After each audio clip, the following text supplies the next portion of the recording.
In honor of spooky season, I have prepared a bit of a poem, and I wrote all of this on my own. No assistance from any existing literature whatsoever. I got the skull here ready to go. To buy or not to buy, that is the question. Whether 'tis nobler in the mind to suffer with back pain, the cardboard and needles of unpadded chairs, or to take arms against a sea of lower quality comfort for your rear, and by opposing end them. To die, to sit in discomfort, no more.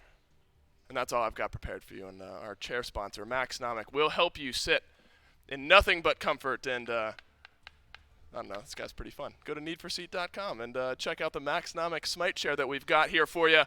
And what is it? Sit in discomfort no more. The cardboard and needles of unpadded chairs need not find their way into your home.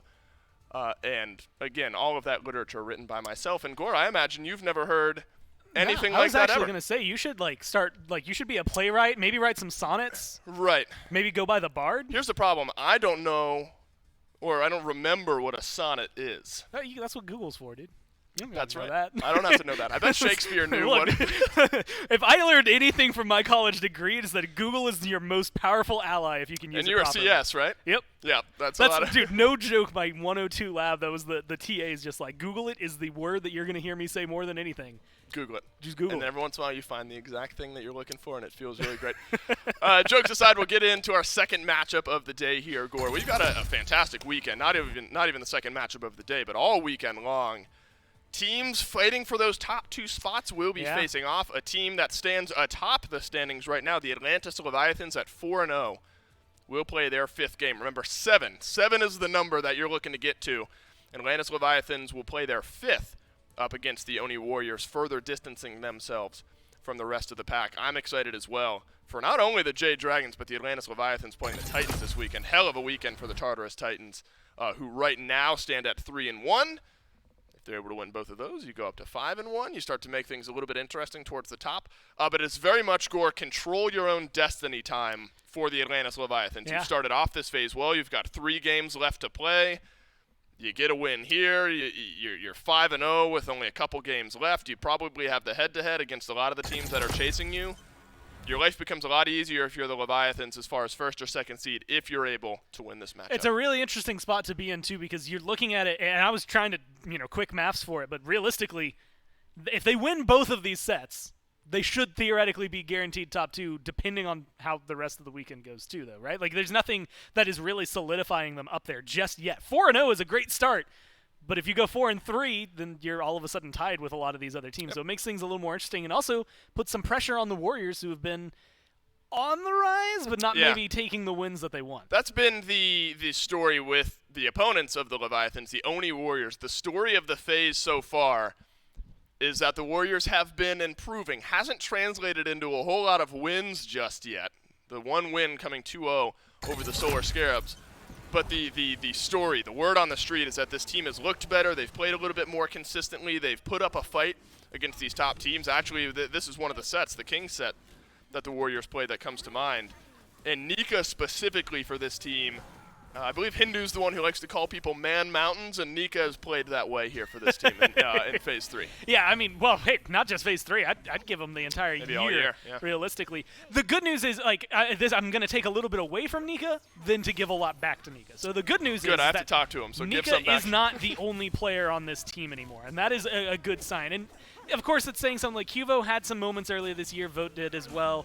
And so, they've had a couple of really good gameplay moments, but getting Neil down here, not having to play on the wide ping, but also being around these other players has significantly helped them. And Nika was already hard carrying prior to that. Now that you've added in even more to the mix, I think they've been able to put more on their shoulders, have a lot more weight to throw around in this game. And that's saying something, considering we've seen several games won by Nika in the past for the Warriors. Now you've got a lot of help, so it's not as much pressure over there. But a lot of the gods that are in the meta for solo lane are really good for Nika's wheelhouse and the way the playstyle for the Warriors has been lately. And so I'm just excited to see what they're able to do now that it feels like they've just, as a whole, leveled up. Well, the Warriors have 3 remaining sets, counting this one. One against the Leviathans, one against the Dragons, and then the Valkyries sandwiching right in there in between. We'll talk to Nika about how he's feeling about the final stretch of games. Nika, thanks for sitting down with me first and foremost. I was talking to Gore about it just a moment ago. The kind of consensus is that this Oni Warriors team is looking like they're playing a lot better. You know, the wins haven't flowed on a steady basis, but just the way the games have gone, looks like you guys feel a little bit more comfortable. What do you attribute that to? I think Neil getting hit definitely is like a big factor. I think he's just like trying a lot harder.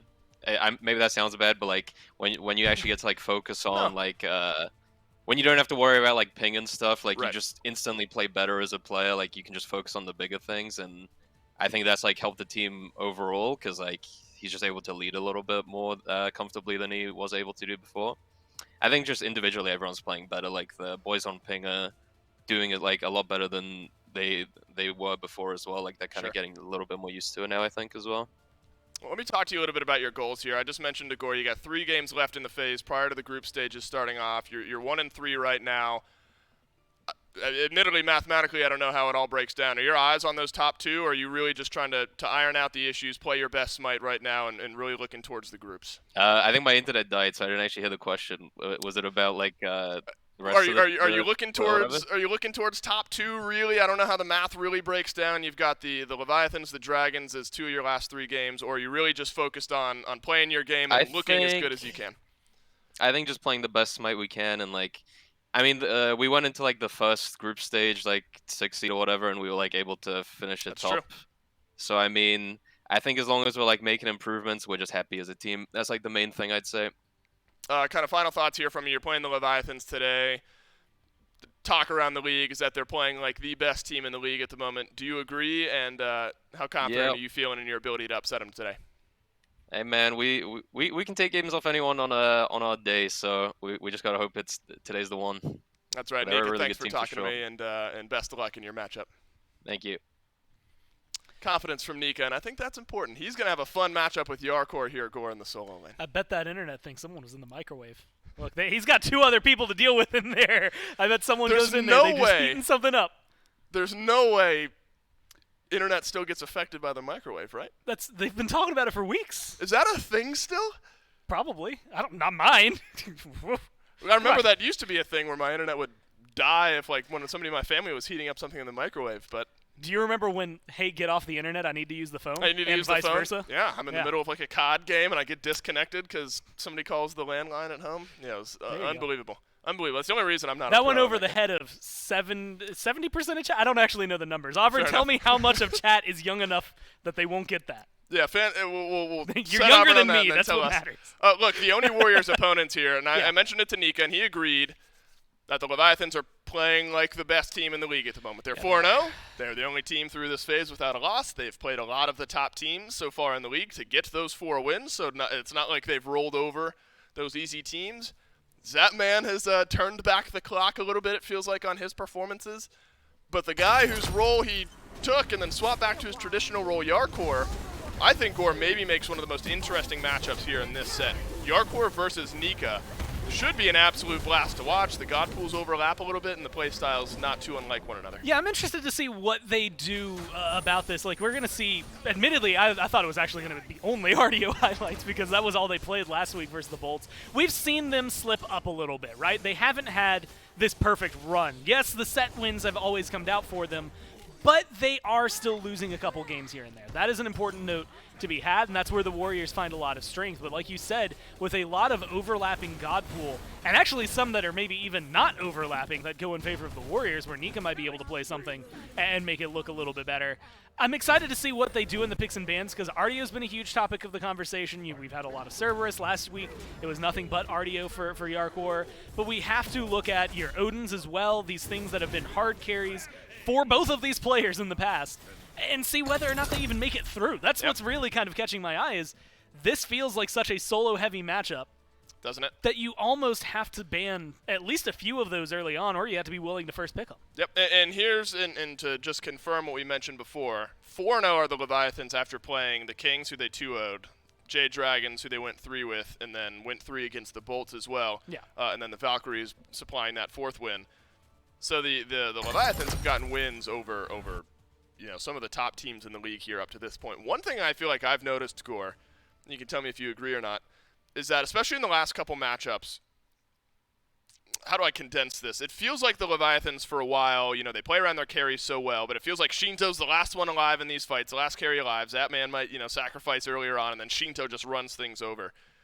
In that Bolt set, you're watching Shinto sometimes die early in the fights, and then Zatman really being the key in a few of those. Uller comes to mind, the way Zatman has played here recently. I mean, they have this real two-headed monster where both of the carries feel like can be alive at the end of the fight and still impacted. Zatman is not playing that decoy role anymore where he absorbs the abilities, he usually dies, but then Shinto's the one left alive at the end to kind of play that carry, that damage dealer role.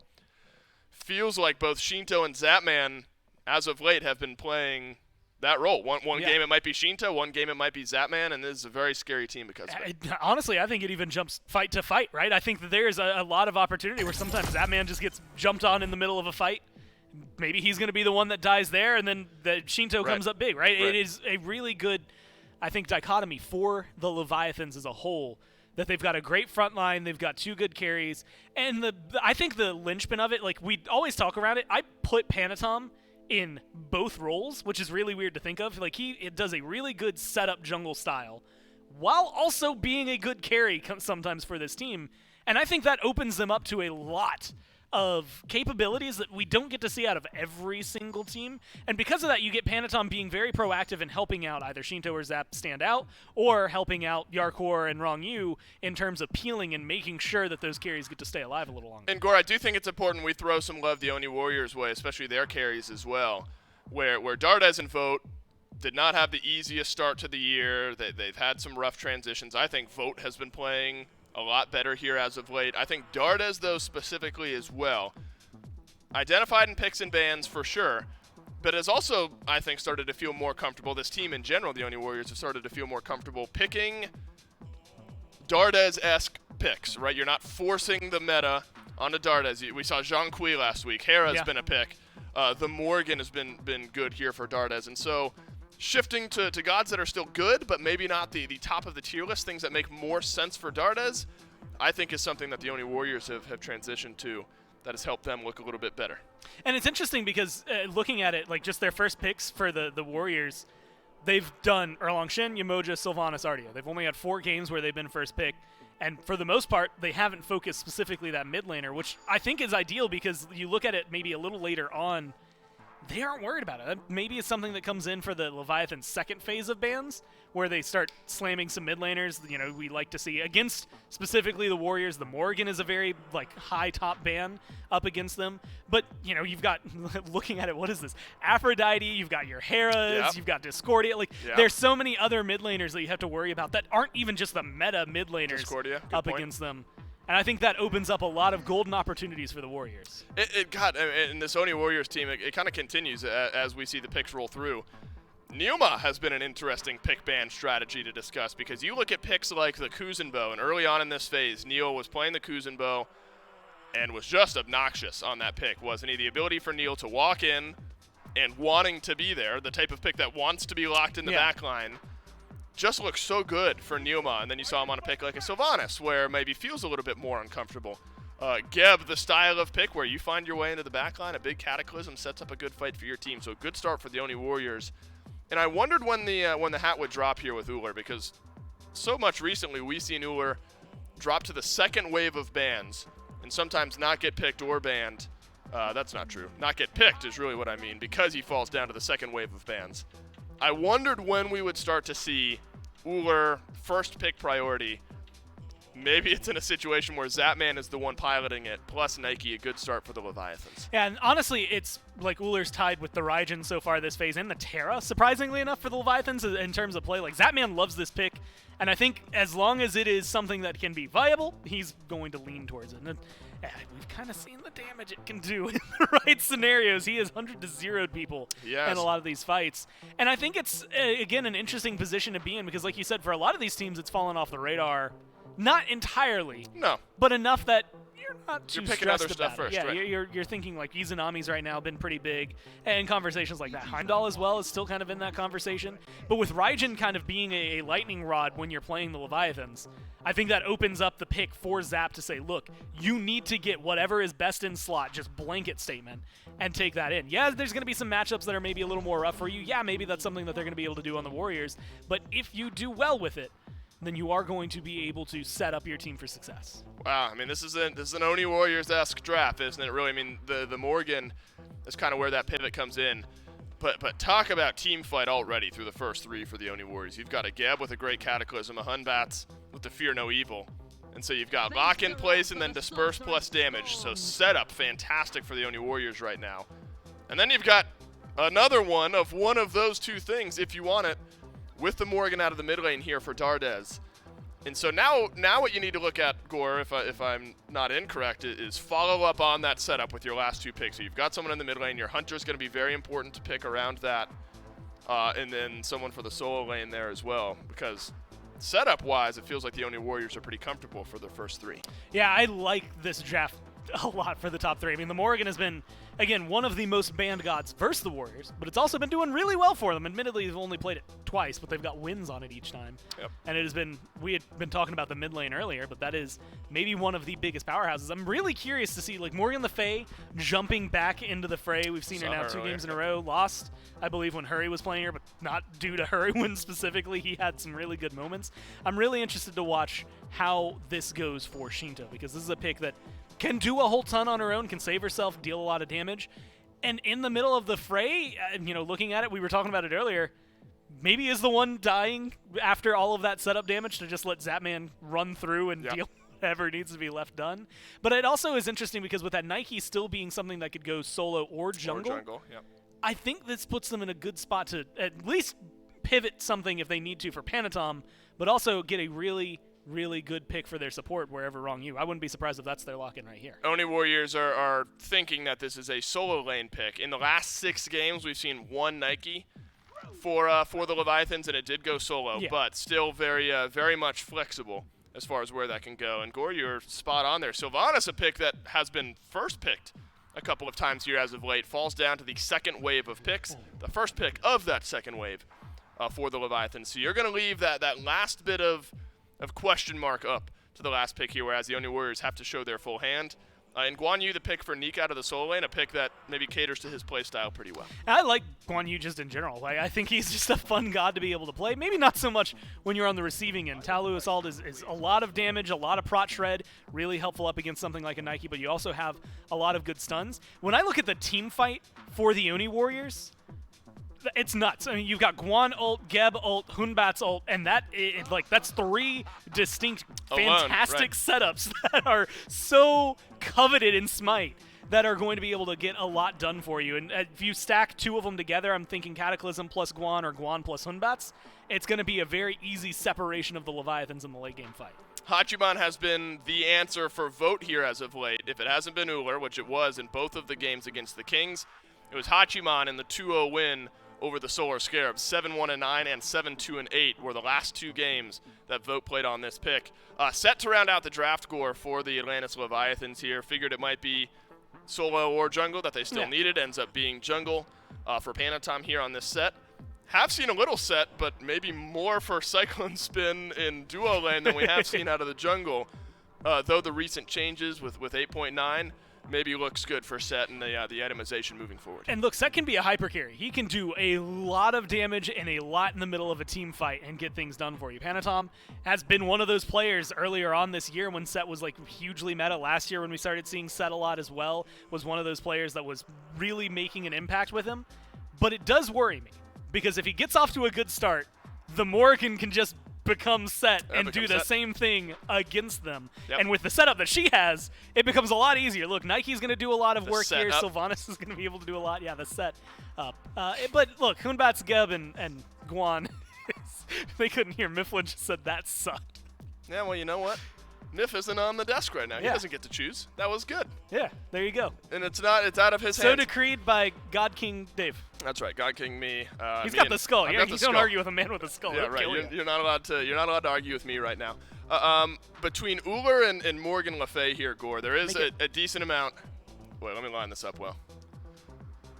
Between Uller and Morgan Le Fay here, Gore, there's a decent amount of self-peel between both of these carries. Yeah. Is that something you're concerned about with this Oni Warriors draft? I think there's a little bit of problems. I think we're going to see people slip through a little more often than maybe we're used to. But I don't know that it's enough, right? Like, self-peel is nice. It's happy. Late game self-peel can only do so much for you, right? The damage is going to be there. The burst is going to be there. Morgan, if she finds a good beeline to someone like Morgan Le Fay. Good luck with that, by the way, J-Mac. That's going to be fun. Yeah, Morgan and Morgan. Oh, no.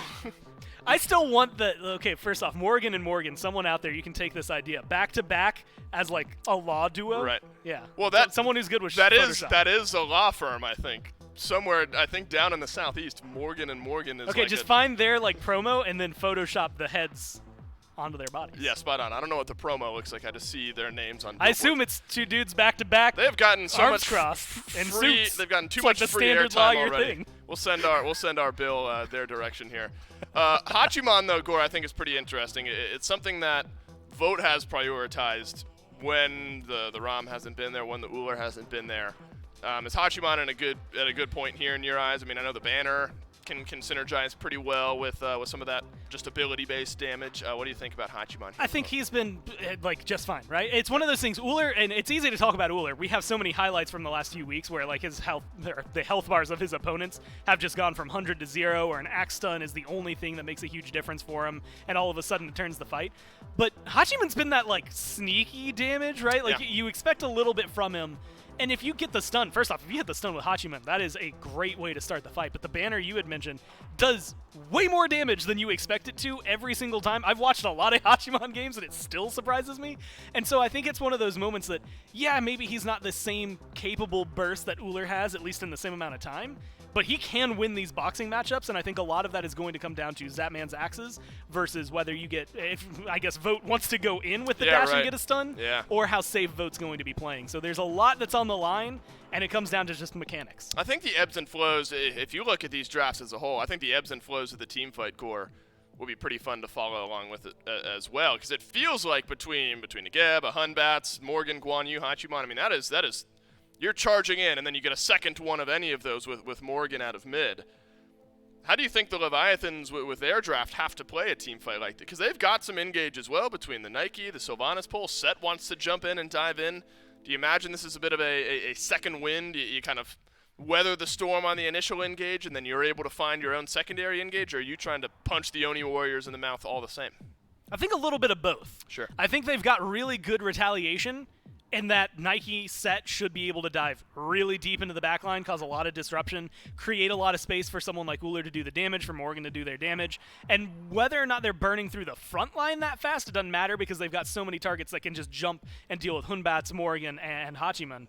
But they also have good like starter initiate. Like, I mean, you get one good Sylvanas pluck at the beginning of a fight, and that's it. That's the game for you. You turn it into a 4v5 with the follow-up that you have. He also has good blink engage with his ult, so there's a lot of combinations, I think, that set up the Leviathans, and that's actually really good for them because we've seen them successful at both of these, as a counter-engage team and as a team that is going to be the ones kind of kicking things off for them. That being said, good luck kicking things off when there is Geb, Hunbats, Guan. It just feels like you are always going to have to be a counterpunch team, which is good news, because you've got some good counterpunches built into your draft. Well, if it isn't apparent already, let me make it very apparent. We had a remake here in this game. Just like Gore and I are hanging out chatting before we get into game number one, which is nice, Gore. We get a little bit more time to hang out here. I think if you even zoom out of this matchup, very important game for the Oni Warriors. We had a similar conversation about the Solar Scarabs, where the Scarabs were a team that were taking their opponents to 3 games, a lot of top teams they were looking good against, but weren't able to convert those into wins. I think similar maybe conversation, Gore, can start to be had around the Oni Warriors, where there has been real improvement. They have been a part of more games where things are looking close. The Oni Warriors haven't been blown out early. But, I mean, this is really the heat check, I feel like, for this Oni Warriors team. You're playing against the Leviathans, who are playing like the best team in the league right now.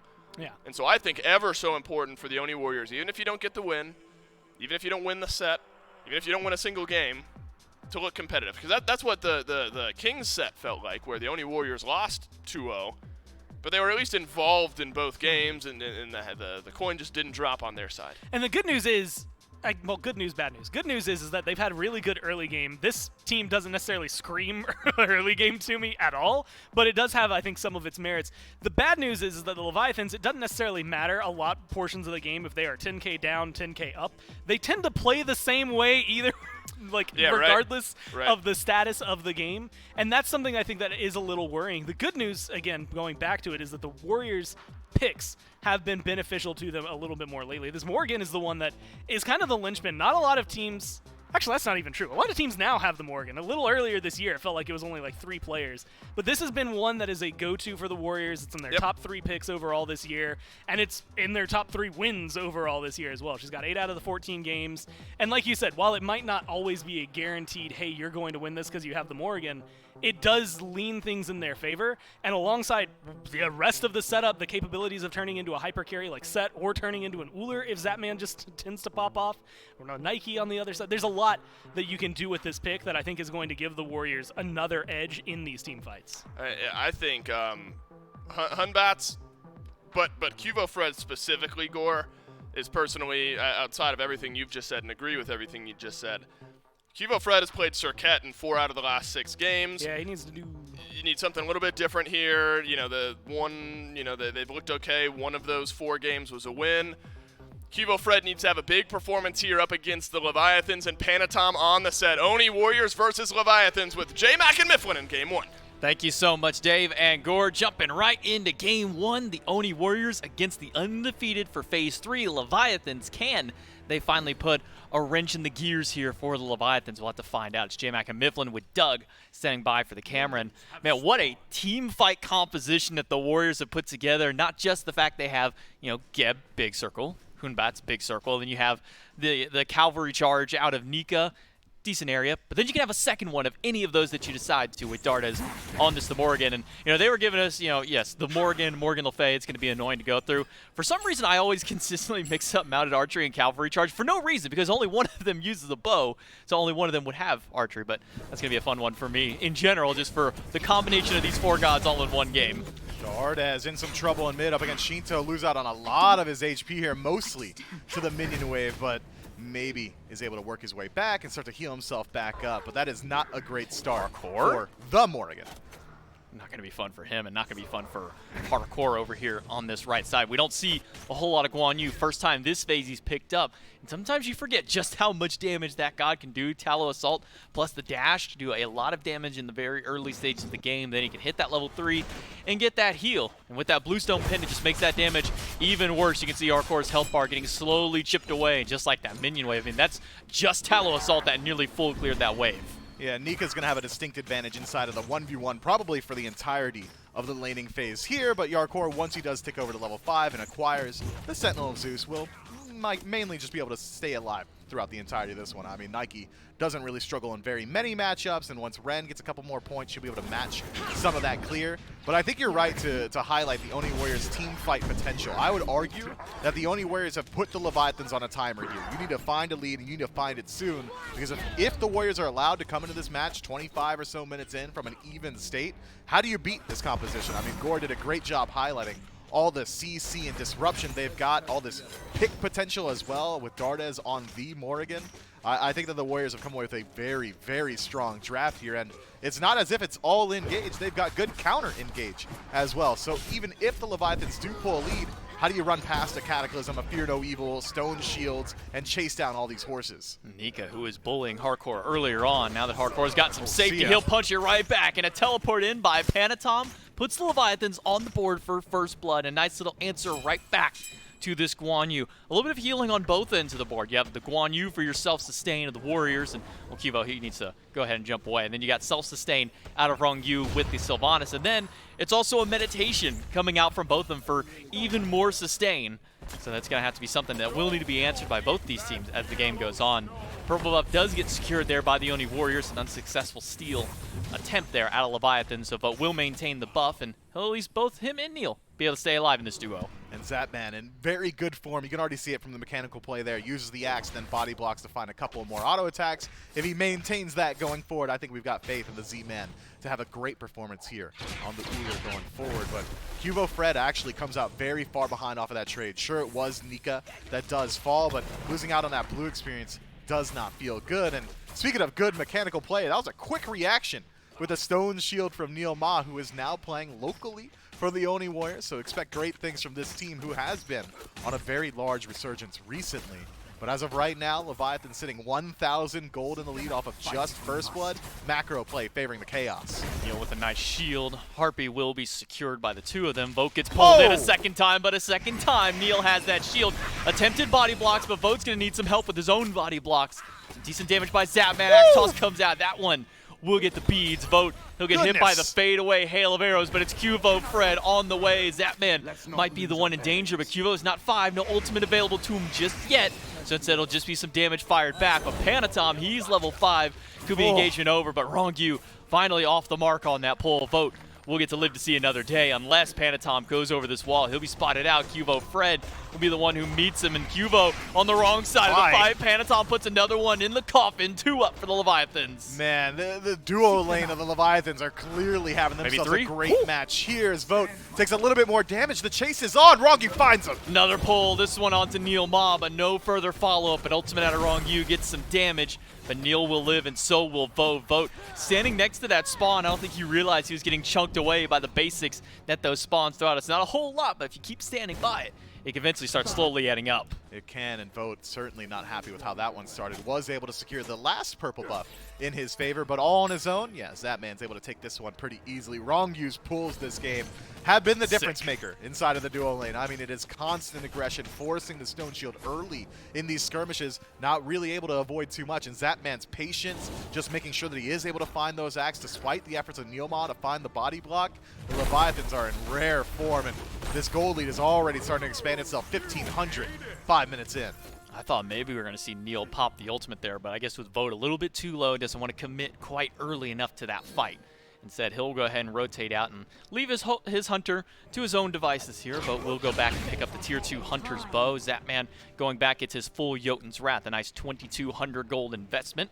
Make sure that he gets a very nice early power spike, some cooldown reduction, some pen, and a little bit of power, but it's a double Cataclysm, or it's a Cataclysm on 2 right in the mid lane, and ultimate out of Cuvo. Fred pushes Shinto and Rongyu away from each other, and Rongyu with no ult and now no life. He falls down. Dardes credited towards the kill. Panatom and Shinto want to continue the chase, but there's not much chase to be had. Neil can roll himself right out. Great engagement from Neilma on follow-up CC. That's what Gore was talking about on the desk earlier. You are able to beads one, but if you got a fear no evil there as well, that ticking fear always being able to find at least a little bit of value. It is only the beads from Shinto that is expended inside of this engagement, but I mean, there's plenty of people that can exploit that on the side of the Oni Warriors. It doesn't have to be every single one of these guys every single time. Now Cuvo Fred is going to have a very easy time himself. Just rotate in, try and utilize that fear no evil. Shinto really only going to have his ultimate for CC immunity for the next 2 minutes. This Morgan Le Fay is going to play very safe in lane, which means that Dardes is going to be given an opportunity just to free farm. And it is a little bit tougher for Morgan Le Fay to play close. Yes, she does have that strong unreactable CC. Taking a little word from your book there. We'll get it out the window. You're just right. No, I mean, it is correct. It is almost impossible to react towards that CC. You do really have to pre-beads it. But Cuvo playing a god that really can work towards it. You get hit by it. As long as you didn't use both your Sacred Monkey Toss and your Leap, you do have a secondary way to close in that gap. Shinto probably not going to be feeling the safest in the world, but he's got Rongyu as a decent backup. He's got Hardcore if he needs some extra peel. But for the time being, he is going to have to play very far back. Another blue buff invade successful for the Leviathans here. Yarkor sitting comfortably with a 1-level lead, as is Panatom inside of the jungle. Both Cuvo, Fred, and Nika struggling to find some farm right now. And again, this gold lead is continuing to grow. Now 2,007 minutes in. The Oni Warriors, despite being able to find a kill inside of mid, have not been able to close up this gap. In fact, it's only continued to expand in favor of the Leviathans. But the Oni Warriors do have a fallback. Their team fight, once they do group up as 5, is incredibly strong. I'd argue that 5,000 gold down, as long as they can maintain around that level, the Oni Warriors probably feeling just fine 25 or so minutes into the game. Something very small that I've noticed out of this Morgan Le Fay from Shinto is he's been using a lot more decoy versions of that sigil than previously before. It seemed like, you know, back when she first came through, it's pretty much just that fear. And it's a great one to have. The fear is such a strong CC. Then we saw a little bit of the slow feel. If you want to go for a disengage, you leave a giant area. You don't want to walk through, but we'll hold Another that. one. Neil goes in with the blink, and it's a fear no evil. Make that a second one. Shinto has absolutely nowhere to go. The triple ultimate holds him down. Neil, he'll take some damage from Wrong Yu. Panatom dives in with the set, but he's not getting too much kills just yet. He's getting a lot of healing back. Maybe he'll be able to find Dardas. Good stone shield, but no further CC or knockup to stop him. Panatom does get hit up in the tower. It'll be a return kill, this one for Neil Ma, but it's a 2-for-1 trade, and maybe more if Cuvo can find Wrong Yu. Vote going for the 1v1 against Zapman, gets the Sun with the Jutsu. Vote gets the solo kill up against the Z-Man and puts 3 up for the Warriors. Man, Zapman takes the 1v1. Should have been helping out his boy. He would have got some help in return himself, but the Oni Warriors are able to find a lot of value inside of that engagement. Take a peek at the chart. That is a huge dip back into their favor. Experience has closed up a fair deal, but the Leviathans, up until this point, had built themselves a comfortable lead, still looking at 1,500 gold, but all that experience now starting to leak a little bit more so in favor of the Oni Warriors. Nika actually making that rotation could have hurt him. He was only 1 level down, now 2, but he was at least able to participate and keep his team alive. I mean, we're getting just a taste of what this triple CC circle ultimate chain really feels like. And this is not even minute number 10 of the game. They're barely hitting these level 9, level 10 strides, and this is lower damage output. You get hit by a chain like that in late game, well, you probably only need 1 at a time to kill these carries. But, man, Wrong Yu, Hardcore, all these players are really going to start feeling the burn of this hard CC chain. Cataclysm to start, and then Fear No Evil. You can't DR that fear because it constantly is pumping back out. Shinto, though, at least does have his beads back and available to him, so as long as Neilma doesn't find his 3rd double Cataclysm in mid this game, could be able to find at least a little bit of farm to his name. But Panatom, having lost his beads, trying to chase out that kill, well, now the target's on his back. It'd be very easy for a Fear No Evil, a Cataclysm, a secondary Fear No Evil if Nico wants to rotate again. This CC engage of the Oni Warriors is just gross, man. They got away with so much inside of the P's and B's, but the Leviathans still do have the ability to find some of these 1v1s on the map. They got decent survivability as well. I think the first couple neutral objectives of this game should spell the narrative going forward. Gold Fury and Pyromancer having both spawned up.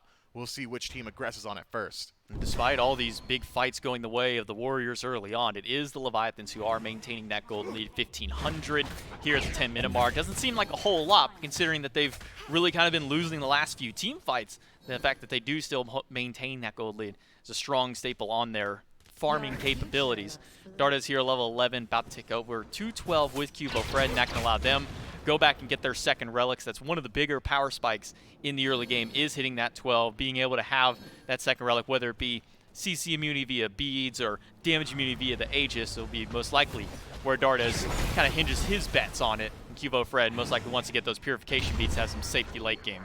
Yeah, you always go towards beads in the second slot and as Assassin. I'm taking a peek at the builds right now, J-Mac, and Vote going for a kind of team fight oriented build. Odysseus' bow very early on. Sure, Odysseus does eat a nerf inside of 8.9. Used to be 40%, now is only 30% attack speed, but that just AoE damage is going to help out a lot, especially considering how much AoE the Oni Warriors already have going forward. So that does kind of make a little bit of sense with the Ika Veil as well, why he was able to find the 1v1 up against Zapman, stripping away some of that power. I think the Z-Man will have his resurgence. There'll be a redemption arc pretty soon. Got to wait on this Transcendence to stack up first, though. I thought Neil was going to do it to him a 3rd time, man. He was sitting in that same exact spot right there at the middle of that lane in the jungle. Thought he was going to get that Blink Cataclysm on Shinto and Wrong Yu, but he'll hold off for now. Instead, it'll just be Dardas tipping over to level 12, so he does get that Aegis, and has a Divine Ruin as a second item online, so he's looking for a little bit of anti-heal of his own. I imagine Cuvo Fred might be looking towards the same path later down. Does have that Brawler Speed Stick, so we won't even have to wait any time longer than that, though. Now begs the question, do you think that a Curse Donk is something that one of these frontliners might need to look towards? Curse Donk feels pretty all right for either one of these teams, especially considering you're going to be applying heals throughout these team fights pretty consistently. Nika on the Guan Yu or even Wrong Yu on the Sylvanas, but having meditation already on your Sylvanas, you probably want some sort of engage tool. Maybe a blink is in the cards for Wrong Yu going forward, so we'll have to see for the relic selections. But I do like this adaptation from Panatom. Tons of CC on the other side, let's get an early Magi's rolling. Not just the Magi's, I think you can see beads coming out of a lot of the players here on the Leviathan side. Would not be surprised if Wrong Yu himself maybe looked towards getting a little bit of self-peel of his own. We'll see how it goes. Good pull from Wrong Yu, finds Cubo Fred. The Dragonflight afterward just going to be for pushing away. A quick disengage from the Warriors, but another good pull from Wrong Yu to try and start up that fight. But no relics burned there. Looks like only Neil utilizing his blink at the very, very beginning of it. But having forced Cubo Fred back to base could have been an opportunity for the Leviathans to try and find a little bit more on the map. I'm just waiting for the floodgates to open around this Gold Fury, and keep your eyes on Yarkor. He started the rotation. That's always the telltale sign the objective's going to get pulled. Panatom with a lot of damage. Shred on this assassin. That Gold Fury does not stand a chance, but can somebody get there in time? No. The Atlantis Leviathans burn it just a little too quickly. Neil with no path in will open up something on the opposite side of the map. Pyromancer, the immediate response by the Oni Warriors to try and get something back after this Gold Fury goes down, try and match just a little bit of that gold. And that's a great decision from the Oni Warriors, realizing that Cuvo too low HP to contend the Gold Fury itself, and you've already got a distinct advantage in the team fight phase, so instead, let's go for the more confirmed play. Just slow down the pace of this one, try and stem the bleeding on the map, and the Oni Warriors doing a great job of that so far, and it's all the onus is on the Leviathans to try and push their lead at this point in the game. It is only around 2,000. This means a lot less than it did about 10 minutes ago when we were still looking at a 2,000 gold lead. Now 14 minutes in, it is, what, like a third of an item essentially for each one of these characters. The experience gaps have largely been closed up as well. Really only Wrong Yu sitting at about half a level down on Neil Ma. I think the Oni Warriors, they're doing just fine, man. They're extending the pace of this one. Yarkor still has about a 1 level lead to himself, but he's only really rotated out of lane once, hasn't really been able to leave his stamp on this one just yet. Yeah, it's rather even here at this stage of the game, as you highlighted. Pretty much no experience lead whatsoever, or half level at the very most. The gold only being that 13 to 1,500. Even with that Gold Fury going the way of the Leviathans, that Pyromancer is the immediate response, narrows up that gap that the Leviathans have built for themselves. They'll take out the Greater Scorpion, get those enhanced buffs on the right side. Even the left side has those enhanced buffs ready to go. And Neil Ma, again, has assumed the position of being ready to go in for that Cataclysm, but it's him who gets pulled right back in. And immediately a disengage from the Leviathans. A solid pull from Wrong Yu to try and start that fight, but no further follow-up, so Neil will be just fine. Yeah, Neil right now is going to take a concentrated effort from the Leviathans, like 4 members, to try and shut down this Geb. Already has the Thieves and the Sovereignty available to him. Stone Shield as well, fully maxed out at this point. I mean, the damage output just is not enough. Hail of Arrows did what, 50% of a Stone Shield at this point? Look, it's going to be a long while until the Leviathans can make a good target of Neil Ma, so he's allowed to position aggressively inside of these fights, inside of this phase. If he's able to just stand up and wait for these opportunities to find the Blink Cataclysm, there's not really much risk to him. So it is a Curse Stonk for Neil Ma for his second relic. So Blink, Curse Stonk, got his initiation, then got his team fight after. On the other side, Wrong Yu does go for beads. At first he picked up the Thorns, and I was about to go, what? Thorns? A little questionable, but he changes that out, gets Purification beads. So 5 beads on the other side of the map, and honestly, how can you blame anybody for wanting to go beads this? I would not fault a frontliner when you're going up against a composition like this. No, it's just so much CC from the Oni Warriors. It legitimately is just a very annoying draft to play up against. It feels like there's 3 ultimates that you never want to fight into: Fear No Evil, Cataclysm, and Cavalry Charge, and maybe even a 4th if Dardes decides to turn into one of his teammates. So the Leviathans have got a tall task ahead of them. Those beads are essentially going to be, are they up? Okay, we can fight. Are they not up? We're not fighting ever. Any single one of us will die immediately to the CC chain that the Oni Warriors are bringing inside of this one, but it's a much slower pace now. Very early on, we are getting some extended skirmishes inside of these lanes, but since then, the Oni Warriors have done a great job of just extending this match out. But I think the Leviathans, they can't keep falling into this pace. Neil Ma goes in with a Blink ult. This Cataclysm to Fear No Evil. Zapman used the beads and a quick pop out. And another quick disengage by the Warriors. Seems that a lot of these little skirmishes in these last 7-8 minutes of play have been, we go in, did we get a relic? Cool, let's go ahead and walk out. Did we not get a relic? Did we get the kill? Nope, all right, well still, let's go ahead and back out. I mean, it was all explosive action right out the gate. First 8-9 minutes where we see these 7 kills pop up, but haven't seen anything beyond that just now. That was an expensive beat that the Leviathans lost there. I mean, it was double Blink from the Oni Warriors, as well as 2 ultimates, Fear No Evil and Cataclysm. So sure, you force beads off of Zapman. He's still got Aegis, though, so should be able to survive at least one more attempt from the Oni Warriors. So I'd argue that the Leviathans legitimately come out ahead there. All of a sudden, everybody else on the map feeling a lot safer for at least another 30 or so seconds until those ultimates become available. But 2 minutes, a minute and a half on both Blinks from the Warriors means that your engage is taking a major hit, especially with Oni Fury spawning up very shortly, Pyromancer as well. This could be an opportunity for the Leviathans to try and pull a neutral objective. Neil sitting in the purple buff, soaking up a bit of XP in the lane. Purple buff does get stolen away by the Leviathan, so Vote will have to sit by and watch as his buff just sits on the ground. Neil will walk up forward just to see if there's any vision. That Oni Fury is about to respawn. The Leviathans took it earlier on with just one little skirmish. Didn't even have to necessarily get any kills in the fight.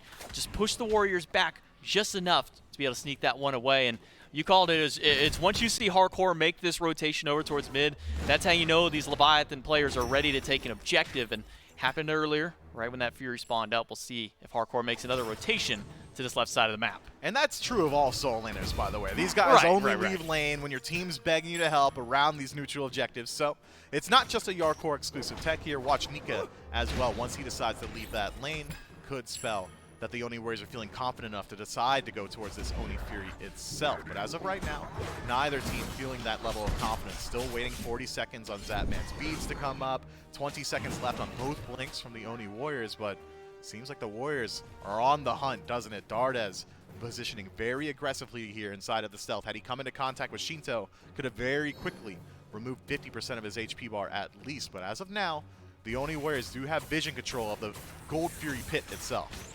The Oracle Heartbeat does fade away, so the vision is now gone, but it's the ward coverage that the Oni Warriors are putting out to try and make sure that they can hold on to. Neil will walk forward, but there is still a ward that Neil does walk right past Dardes, even though Stealth is standing right by him. With those Oracles down, it's a startup of the Oni Fury for the Oni Warriors. Rongyu and Hardcore are now on the left side of the map. Pull off the mark by Rongyu. Hardcore will throw out some damage with the Ren, but it'll only find Nika, and the Warriors will leash the Fury just for the time being.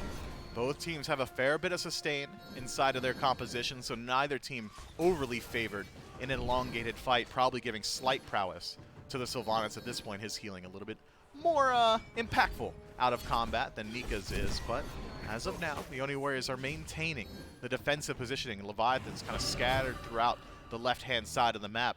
If the Oni Warriors don't pull this, it seems like the Leviathans aren't interested in pulling it themselves, so with the Warriors grouped up here, they are sacrificing a bit of their farm. Keep your eye on Panatom. He's calling the bluff. He says there's no way this Gold Fury is going to be fought over right now.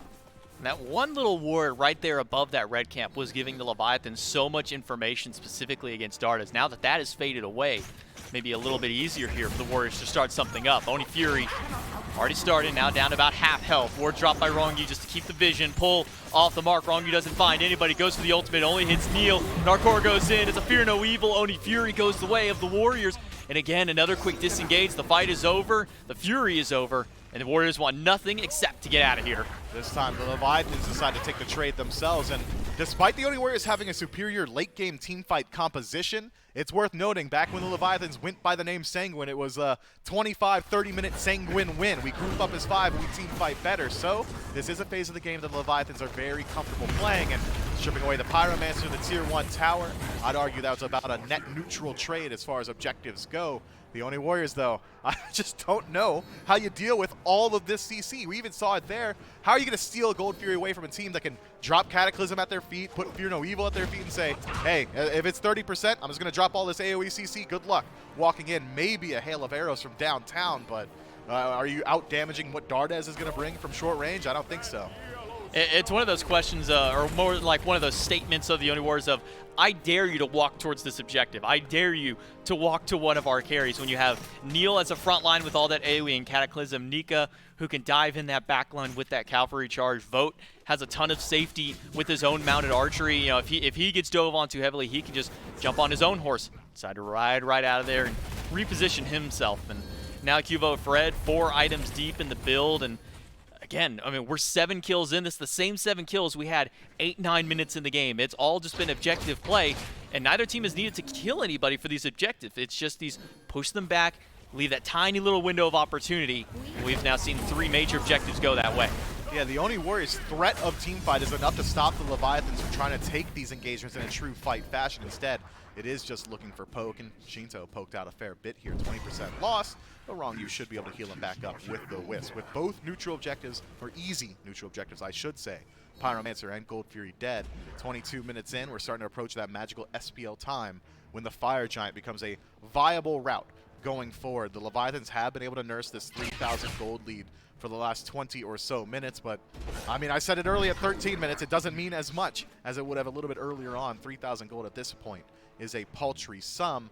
So we got a brief period to get a build round up.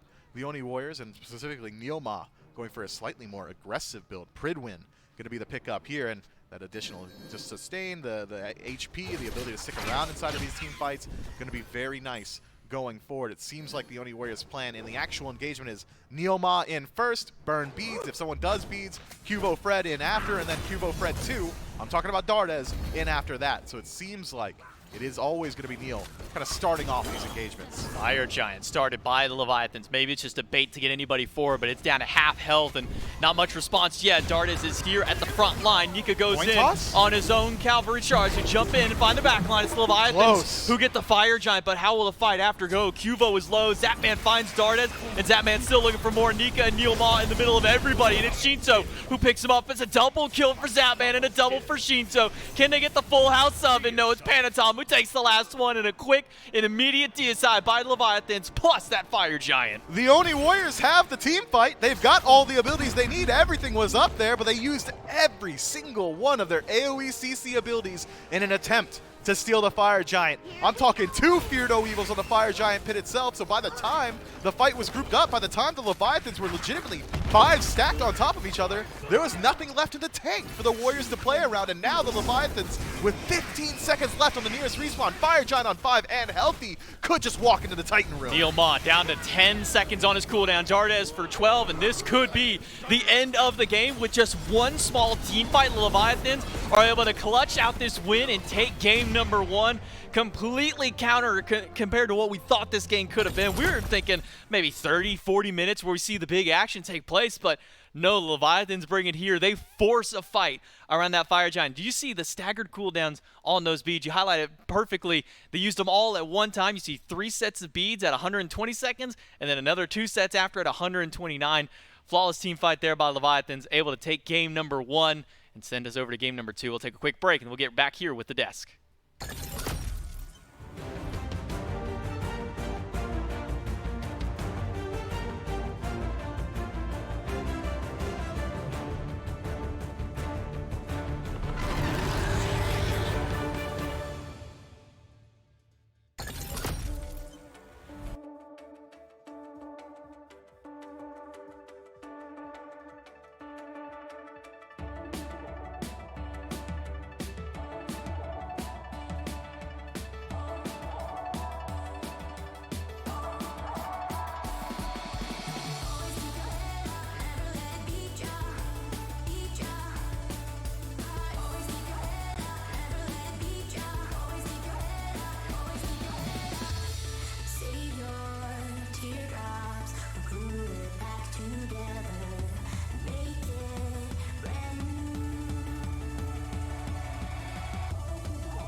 Leviathans hang in there in game one, and all it takes is one big fight around that fire giant, and the Leviathans sweep over the Oni Warriors. But as you just saw, if you're in the market for some Leviathans gear, here's the good news. We've got a whole new suite of stuff to pick from. shop.smiteproleague.com now with athletic joggers and gore. What's more, we've got mouse pads as well, all branded in every single team. If you want a Leviathan set of joggers and a Oni Warriors mouse pad, you want to play both sides of this fight, fantastic. You can do that. I think the Oni Warriors mouse pad is one of the cooler ones that I've ever seen. When you get all that surface area, you have the ability to put a lot on there. But that's right, Insight Apparel, shout out to them for furnishing all of our apparel and miscellaneous gear here for the SPL this year. It's all at shop.smiteproleague.com. Again, thanks to our friends at Insight Apparel Company. Gore, we can talk a little bit about game one here, though. In an Oni Warriors fashion, they were hanging in there. Lots of focus on the left side of the map. Lots of focus on the dual lane side of the map to start this game. But the Leviathans kind of pull ahead and really blow things open in that one fight. I think you really get to see the aspects of the Warriors draft a lot through that game. Hey, here's our CC. Here's what we're capable of doing. The problem is you've got two hyper carries on the other side and two hyper carries that can do a really good job if they are let off the leash, even slightly. I think we got to see a lot from Panatom early on. Again, some really good fights, I think, from the Warriors to prolong the game a little more than what we are used to seeing. But it just did feel like a not necessarily inevitable downside, but something that was bound to happen when you play the Warriors. Of course, Nika had even admitted it during the pregame that, yeah, we think they're playing the best Smite in the league right now, and this is just a good showcase for it. You get really good fights from them, especially as you had mentioned around the Fire Giant, where things really, really start to... Because, I mean, if you look at it, what was it, 4-3 going into that fight? It's 4K gold. It's not like a huge lead for the Leviathans. It does just feel like one huge fight. You get Zapman popping off in it. You have Panatom doing a ton of damage. The whole team just collapses. And admittedly, what should have been a Warriors maybe win considering the ults they had. But that just goes to show that you can't lapse, even for a second, up against the Leviathans. The Yarkor goes 0-0-6. James Bond's younger brother here in this one, 006. He likes his martinis stirred, not shaken. Stirred, not shaken, right. And then He's James Bond comes in and ruins everything and flips things around for the bartender. Look, this was a slow burn of a game, but we've seen now multiple kind of win conditions from this Leviathans team. They're the type of team that will run you over early and then push that lead and end the game quickly. Also now have shown that they're the type of team that can play the brand of Smite where you're just laying the groundwork for the first 20 minutes of the game and setting yourself up for one key team fight, knowing that you're going to win that team fight. And then it goes that well, and you're maybe able to end the game afterwards. So the Oni Warriors score, now it's time to bounce back. I think maybe you turn some eyes towards that Uller that was given to Zapman first. Some other bands had to find their way towards the Leviathans, but Zapman able to get and to be his highest priority pick. Over in Hunter here at the moment. And lots of focus on Shinto as well in those first three bands. Raijin, Tiamat, things like that. All taken away from the Leviathans by the Oni Warriors and picks and bans for game one. How about picks and bans for game number two? Will the Oni Warriors pivot things up? Will you put more focus on Zapman? Will you put less focus on Shinto? That I'm not necessarily excited about. And I think that goes back to a previous conversation, Gore. Where this Leviathans team, the carries, the jungler, the solo lane, the support, everyone's playing so well right now. Who can you ban? That's actually the perfect pivot into what I was going to say here. You're welcome. Which is that the Leviathans have, especially with Zap playing in a meta where things are really leaning into his style, they have 5 win conditions. Their worst case scenario, if somebody's doing bad, is they've got 4 win conditions on their team. And I'm just looking at it like their top player has, going into this week, it was Yarkor with a 6.2 KDA. The lowest KDA on their team coming into this week was a 3.2 for Wrong You. That's most good. Deaths they had coming into this week on their team, 23 for Panatom. After 3 weeks of play, he's got 23 deaths. He's also got 6 First Bloods coming into this week. Like, it's just, they have so much that builds them up and puts them together that as a team, they are very intrinsically difficult to deal with. And now that we've started to see this wide variety in their picks and bans that have really been leaning forward for them, it makes things just so much more difficult. And I don't even think, the Warriors look pretty decent for a lot of that game. There's one really big fight, the Leviathans win it, they win the game. And I think that is the case. A lot of these teams, we've already seen it with 4 others. Yep. just don't know how to deal with them because there's too much to deal with. Not just in the picks and bans, like you said, but even just in field. I mean, what are you going to do? Hey, we dealt with Yarkor. Cool. Now Wrong Yu stepping up. Hanatom stepping up. Shinto stepping up. Cool. We dealt with 3 of them. As long as a front line and a carry is alive for the Leviathans, they've got more lifeblood than some of the other teams we've seen.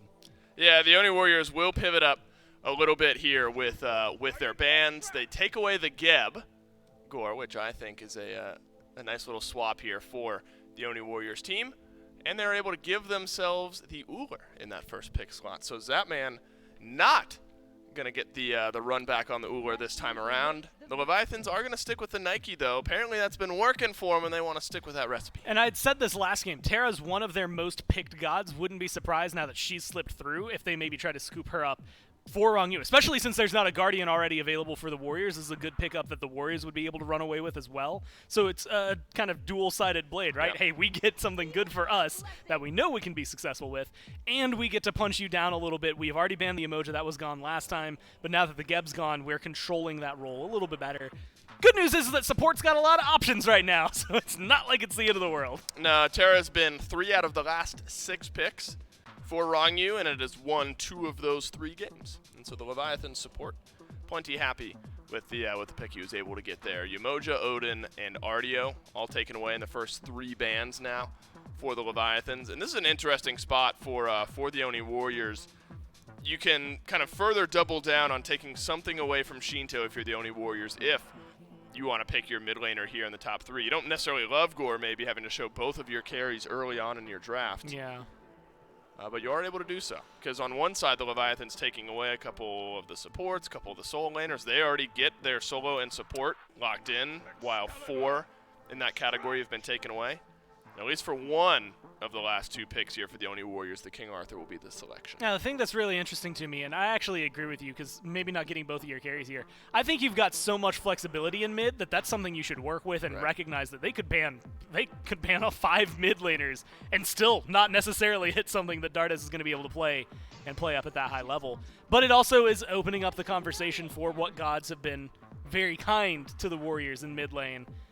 And when you look at it, like Hera, unfortunately, 3 picks, very, very coveted pick for them, but they've lost 3 times with it, so it's not going to be the hard carry they want. They don't really have any picks like that. This is just phase 3 that I'm looking at, but ultimately Discordia, Uller, when you're looking at damage dealt over time in the game and what they're going to be able to provide, along with a King Arthur as well, this is a good trio to start things off that is going to be very adept at controlling team fights, at least just through sheer damage. How about this for the Leviathan score? We wondered if you're maybe picking something away from Shinto, if you're the Oni Warriors, by taking this Discordia.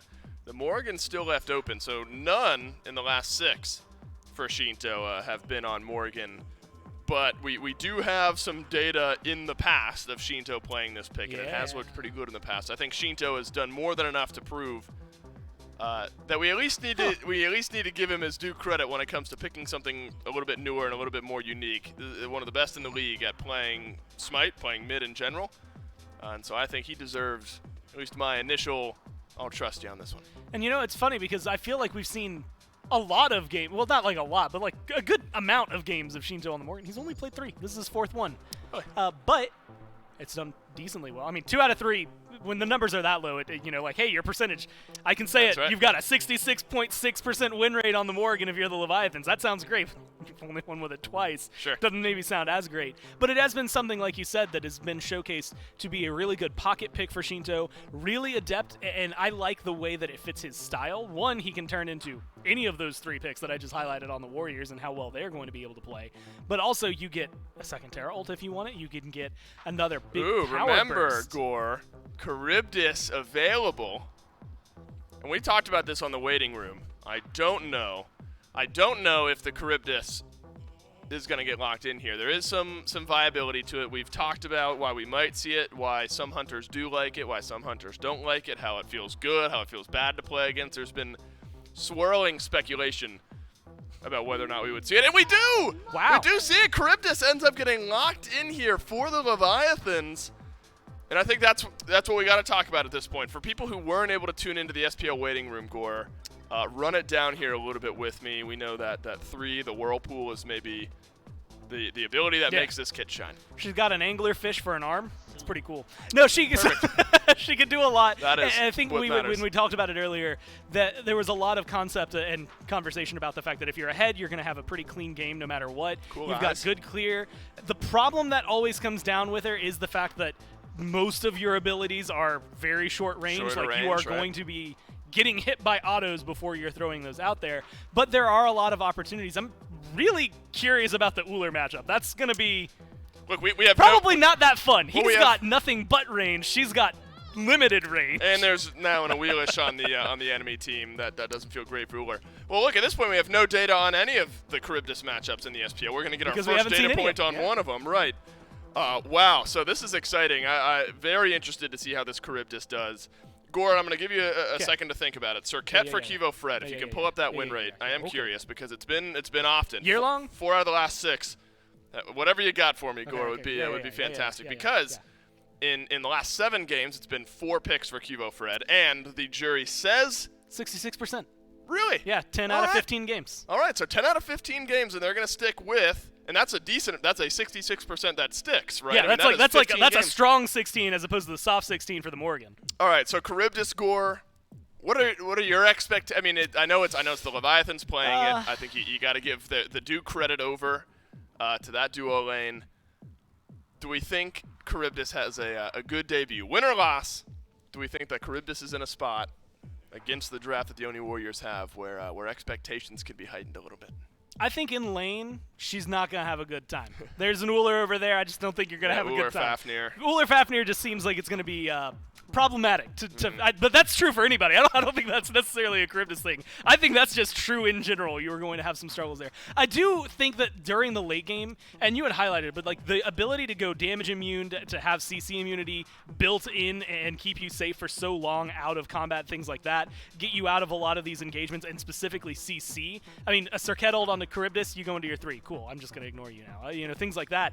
It's going to be fun, and realistically, you've got a lot of people that are going to be diving you. Discordia doesn't have a ton of range on her abilities, so theoretically, if you're in these late game fights, especially with the team that's around you, I think Zap's going to have a good time. Well, maybe it makes sense, right? I mean, if you have this 3, it's 3 seconds of CC and damage immunity while you're underground.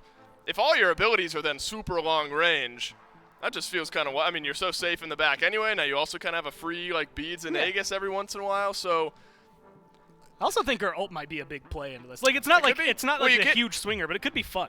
you get resets in the same way that Scylla does. Unique opportunities here in Game 2 between the Oni Warriors and the Leviathans. Charybdis, game number 1 in the SPL, and game number 2 of the Leviathans and the Warriors. Man, what a way to get a debut here. Game number 2 for the Leviathans, and they get to bring out Charybdis in her debut week of the SPL. It's J-Mac and Mifflin with Doug on the Spectator, and I think we're going to be talking a lot about this Charybdis, especially in this early game where it was a little bit more action-packed in game number 1. It's where we saw pretty much everything happen was the first 8 to 10 minutes, and then kind of got into a little bit of a lull. We do see the second ability, the first one leveled up here by this Charybdis as a start, and I imagine in lane we'll see a little bit more priority towards that first ability. Yeah, the first ability is your primary clear, but at this point, if you're just hitting like minions inside of the jungle camps rather, yeah, you want that second ability not only for the protection shred, but also because it just very quickly applies that damage. Worth noting that Charybdis has like 30% attack speed just baked into her kit through the passive as well, so once Zapman has that stacked up, might have a slight advantage going forward, but I don't have very much data on what Charybdis is able to do on her own, and maybe Neilma won't really be on the right receiving now, end. Wrong You and Zapman are going aggressive against it. A quick beads out of get Zapman, him. and Vote is trading out Wait, what? to make sure that Neil can make it on out of there alive. So the meditation burned by Wrong You, the beads burned by Zapman. They're the ones who probably come off on the worst end of that trade, because for all of that, they only get the horrific emblem out of the Warriors. Yeah, it looked like Zapman didn't find the knock-up off the third ability there. Unfortunate that Neilma is able to just limp his way away from that one, at least cost the horrific from the Oni Warriors, but I was fully expecting first one. Almost any other hunter there, I think you're just getting first one. Most likely, but no first blood happening. Instead, it's just a few relics burned on either side. And will be Vote still holding on to his bead, so very important in his engagements for it. Then if you haven't seen Charybdis, and I don't know how you haven't at this point, in any of your game modes, remember that third swing of her auto is 3 individual hits that hit for a third of their value. Zapman, though, he's feeling the full brunt of what Vote can do on this Uller, already poked down to half. He does have Wrong You to give him a little bit of extra healing via that monolith and a couple of potions, but now Zapman's completely out of his own self-sustain. Wrong you, he'll eat that hammer for Zapman and also eat a bladed arrow from Vode. So quite a lot of poke going back to Leviathans despite their early pressure. Yeah, take a peek at the potions available to the Oni Warriors still inside of the dual lane. 1 HP pot for Neilma, 2 for Vode, and nothing left for Zapman inside the tank. It's just the meditation from Rongyu and the healing built into the kit. And, well, it just hit Rongyu instead, drop him down to 20%. Panatom hovering inside of the jungle, but doesn't really find himself in an opportune spot to look for the fight.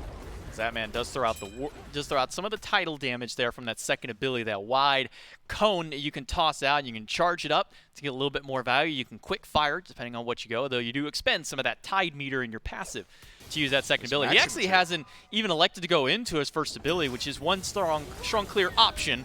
Well, over on the right side, it's Hardcore losing his blue buff from an invade by Cuvo and Nika. Panatom is here, level 4 on the Awilla. She'll blink right past to find Cuvo Fred, but it's Hardcore who's in danger. Nika, in his little 1v1, will take him down and put the Oni Warriors up for first blood. Nika now in a little bit of trouble, needs some help from Cuvo Fred, who does make the rotation in. Nice taunt. Might be enough to turn it, and it is. Cuvo Fred, by the skin of his teeth, survives his engagement. Oni Warriors, 2 for 0. Both of them at slivers of health throughout the entirety of that fight, but it's Hardcore and Panatom who both fall down on the right side. We thought it was all going to be left side talk, but no, they're bringing the action over on the right side of the map here. Oni Warriors up 2-0 and up about 600-700 gold in the lead this early on. And well, now we'll first finally get to see Zapman put a point in that first ability, but he has been maxing out that too, so just going for the extra damage on there, not wanting to really stand up to these minions as you would normally have to with that first ability. And I mean, this is just a tale as old as time. You get a stun with Fafnir, and that just leads to free follow-up damage from just about any other hunter. Yeah, Zapman's got to be so annoyed. He's just waiting for his opportunity to try and take a 1v1, waiting for either one of these supports to leave, and if he could have his way, probably never come back. Because as of right now, the Oni Warriors with Neilma is just finding a little bit more. Rongyu's doing the majority of clearing for the Leviathans inside of the long lane, as well as the sustain. Zapman just biding his time until the late game as of right now, but it looks like he might be going for a Crusher in that first slot. I don't think that Charybdis would really utilize Jotun's Wrath the same way that an Uul would, but again, I do not have a lot of data here.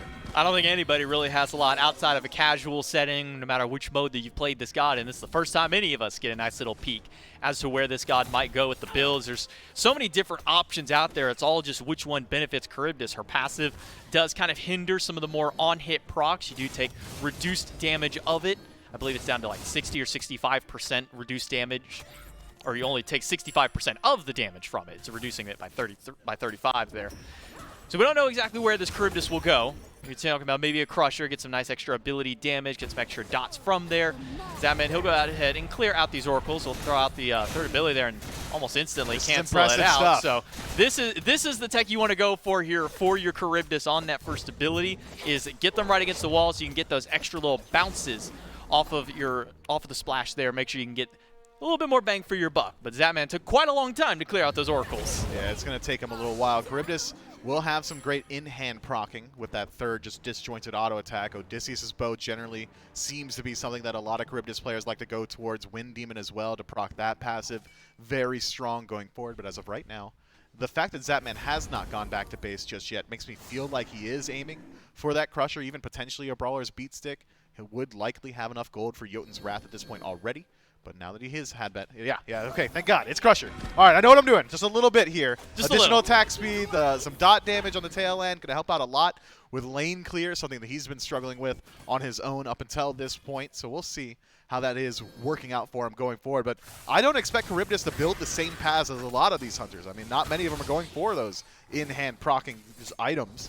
So, again, just curious, just here to learn like everybody else. Yeah, I think everybody at home and even all of us here in the studio are wondering how this build path is going to pan out for Zapman. If really there's any hunters to do it out there, it could be Zapman here on this guy. I've been playing the game for a long time. I imagine probably one of the first couple of hunters to bring this out would have been either Zapman or Panda Cat, and we do see Zapman bring it out here in game number 2. 6 minutes in, 2 kills the Warriors have over the Leviathans, and around 1,000 gold lead that the Warriors have been able to build up. A lot of that just coming from that aggression on the right-hand side of the map. Cuvo and Nika both with a kill to their name as they were able to take down Hardcore and Panatom in that earlier 2v2 skirmish by Blue.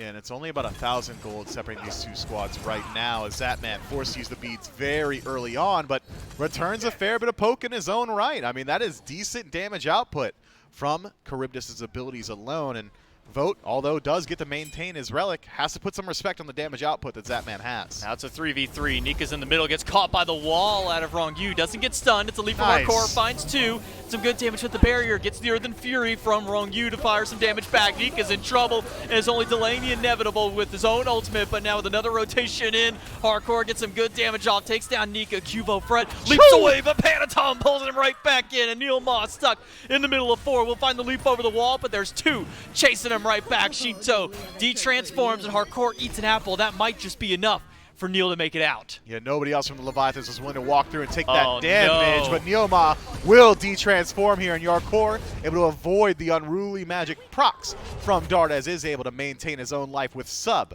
100 HP. I believe it was around 60 that he survived with there, and the Leviathans able to turn it back around on the Oni Warriors, who had complete control of those right-hand side engagements up until this point. Was 2-0 for the Order team. That's a 3-kill swing favoring the Leviathans. It's the worst feeling in the world, is that transformation, especially right after your mid laner got a sick ultimate like Dart has got there at the apple. Seemed like everyone for Leviathans was like, all right, well, he got away. But somebody, it had to have been wrong. You made that call like, no, guys, he's got to de-transform soon. And you see everybody surge right forward. Hardcore barely made it out of there. I think he's living on about 40 health when he made it out of that last little fight. One little tick of that unruly magic could have spelled his doom. Now Leviathans even up that gold. They go for these Oracle Harpies and actually split 1-1 there. Neil Ma able to steal one away with the hammer, so no vision control over this Greater Scorpion here at 8 minutes. Man, you know how I feel about Fafnir Hammer stealing literally anything. It just shouldn't happen. It's so easy to block. Neoma able to thread the needle this time around and at least control some of the vision for his team. And I'm just waiting. I'm waiting for Zatman to press his 4 key just one time. I want to see that ultimate and the damage output with Crusher, the defense shred, 40% prot shred, by the way, with that second ability. I think that Zatman legitimately also has some pretty decent matchups on the other side. The Des talked about Serket's ultimate. You just immune the damage from that by going into the third. Same can be said of Golden Apple. Just hop down there. Don't hurt me. And I believe it. I haven't tested this interaction before, but I would imagine if you go down there and the apple pops, the AoE is gone, and you might not even be able to spread that. That's something I haven't been able to actually test, so maybe somebody can answer that question for me, whether or not that apple would spread if you are underground. You do remove Ares' ultimate chain off you. You don't get pulled in from there. New ult gets completely immuned out. A lot of utility with that third ability from the Charybdis. Scorpion started up here by the Leviathans, but it's Vote and Neilma who take a hefty brunt of poke. Dardes will show his face here, and Scorpion will be leashed for the moment. Leviathans not willing to fully commit to this smaller neutral objective just yet. And Shinto takes some damage, a quick transform into the Nike and uses his own ultimate, so Shinto will live through. And, well, that's another way that you can get rid of Serket ultimate on top. You just use your transformation, as Shinto did. Yeah, just get a secondary HP bar as well, turning into Yarkor, so that's decent survivability for Shinto going forward. It seems like that is going to be his go-to call, just making sure he survives these early skirmishes, and I think it's the right decision to make this time around, as Neilma getting aggressive, or maybe Zatman rather, putting out a good deal of damage here. Yep, you auto-attack through waves. You're kind of like Izanami in that sense when you've got that first ability proc, and Zatman able to utilize that to poke out Vote. Worth noting, Zatman hasn't gone back to base in a very long time. Vote's got a tier 2 trans, and he's had that advantage for a good deal here. I wonder what Zatman's going to go for. If I had to guess, I've seen some Wind Demons in the ranked scene, in the ranked streets, if you would. An early crit could help out a fair deal for the Leviathans looking towards this Greater Scorpion or Gold Furies. Nice little juke there by Shinto. Hammer from Neilma was a good intention to throw it up that way and know that's where Shinto's escape path was, but Shinto will juke it out. I'm also curious where Zatman's putting his secondary level priority. If he is putting it towards that first ability, we saw Capsize was what he was maxing to begin with, but no, Okay. it is going to be that third, so he's just leaving that first just for wave clear and wave clear alone. And then obviously maxing up that ultimate as often as he can. You want to make sure to get as much damage because you do want to get those resets. Just like Scylla's I'm a Monster, just like Achilles Execute, if you can get a kill with it, it does reset and you get another shot at it. And it scales very well with power, but Zatman going for a relatively low power build here means that he is a little bit more in line with the standard auto attacks. Attack speed from Crusher as well as Aussie, lifesteal, going to be pretty nice. Some penetration inside of the tree as well. That's not to say that his ultimate won't be swinging. It will be. It's got great base damage on it, but I think that he could have been well served by a little bit more power scaling inside of the build, but as of right now, he's the only one to have done it at the SPL level, so that makes him the de facto master of it. And again, just here to learn. We'll see what the Z-Man can show us. Hardcore are not level 12 yet, up against Nika once Nika goes back to base, and Vote here as well at level 12. We'll see what secondary relics they go towards. That man's not going to let Vote back all willy-nilly. Vote will return a lot of damage right back at him. Ultimate comes out from Zap and Panatom, but a quick beach from Vote gets him away. But Rongyu is not as fortunate. 3 surrounding him will make sure to pick off the support. And Leviathans now tied down at the 3-3. And the Pyromancer started up by the Warriors. They are not leaving this man alone. Vote is just trying to go back to base. But Panatom wants that 1v1, and he will find it. No beads and no Aegis yet for Vote. He didn't have that chance to go back to base. A good pick there for Leviathans to make it a 1-for-1 and a tier 1 tower. Hey, I'd trade Vote for an Oni or a Pyromancer rather any day of the week, and I'm sure Vote's all right with that. Losing the tier 1 feels a lot less good. Not getting any of the farm from the wave feels even worse. Now Vote, who was sitting at about a 1.5 level lead, has lost the majority of that. But got to remember, man, it was Dardes that starts it off. Yeah, we get to see from Dardes' perspective here, that kill in the mid lane. I mean, Rongyu just gets caught out. And it's weird to say, you know, he's inside of his own into the jungle, but 3 people rotate over him. They didn't even really need the third. It was pretty much just Dardes and his jungler there to put it all through. Neil just with the transformation, just for good measure, but it at least puts that mid laner on the board. 1-0-0 for Dardes. On the other side for Shinto, 1-0-2 on this the Morrigan. He'll run it this game where Dardes had it in game number 1. See how it pans out for him here in game 2. So far, the match completely even. Gold and experience seems to be just about dead even. 13 minutes into this one, and it is, I mean, 80 gold, less than 1,000 experience separating these 2 squads. The only thing that I could see opening up the doors of this match anytime soon is that Gold Fury that is available. Pyromancer being stripped away means that we're not going to see what we saw in Game 1, where one team goes for gold and the other says, all right, well, I don't love our fight, so we'll just go for the other neutral objective. Instead, it is going to be a true contention on this left-hand side, and with the Tier 1 tower and duo being removed for the Oni Warriors, there's not many great places to retreat to. The Oni Warriors essentially have to run towards mid if they start to lose out on a fight. Vote just got back in the lane, already has to use the Aegis off an engagement from Panatom and Rongyu, and Zapman here might make it a little bit worse, but Panatom gets poked out heavily by Vote. And Neil's rotation makes sure that his carry stays alive, but they burned that Aegis off of the Hunter, and they didn't have to really use all that much in the return fire from it. It looked like only an ultimate out of Rongyu. Panatom used the Feather Step instantly to avoid an axe that was not headed his way, and unfortunately was too quick to find the damage proc off the Earth and Fury. So Rongyu's ultimate finds very little value, and the Oni Warriors, they pull the gold. Gold started up, down to half health. Cuvo at the front line to try and zone away Shinto. He'll catch him right out immediately. Shinto does have the transformation up. Zapman uses the ultimate, goes for it, but does not steal it away. Instead, it's just Neil getting stunned and burned down. A 1-kill trade, and the Warriors will take that every day of the week. Get rid of your support. Hey, it doesn't matter. We at least got that objective. Man, did you see Neil's HP bar, though? I don't know. That looks a little scary for me. Charybdis drops him down by like 20% immediately inside of that fight and leaves him stunned on the tail end. That ultimate incredibly strong here as Dardes finds himself in a little bit of trouble, but it's the Tier 1 tower. That's the goal the Leviathans have set for themselves, and they strip it away pretty easily, yet again finding themselves dead even in this match. Gold largely equal, only about 800 favoring the Oni Warriors. Experience still largely equal as well. It's another trade that Oni Warriors, they get an objective, but the Leviathans, are able to at least answer back with either a kill or a permanent objective of their own. They'd strip away Tier 1, Nika diving under for Rongyu, and not enough juke boots for the support, and one too many abilities for Nika at his disposal. He'll take down Rongyu, so he'll fall for the 2nd time this game. Leviathans up in kills 5-4, but the Warriors up in gold about 1,000 so far here at the 15.5 minute, and Cuvo Fred steals away the speeder from Panatom's. Gotta feel bad when the Cobra's Kiss steals that one away. Shinto tries to go in aggressively, gets the transformation, goes into the Nike, and an ultimate of his own, and that golden apple will poke away at that health shield while Panatom deals a Cuvo Fred. The real Hardcore has shown up, and a pull back in, an immediate ultimate from Hardcore, but it's not enough damage to take out Cuvo Fred. Instead, it's turning right back on Shinto with Neil showing up and putting him right back down. Neil with that fantastic rotation catches Shinto out. Now Yarkor with no ultimate available is left in the inopportune position, forced to find some defense. Zapman charging up the capsize, but he's not going to let it rip just yet. Nika will spot him out and force Zapman to walk back into the Tier 1 tower the safe way, the backside of the tower. Evens up the kills here now for the Oni Warriors, 5-5.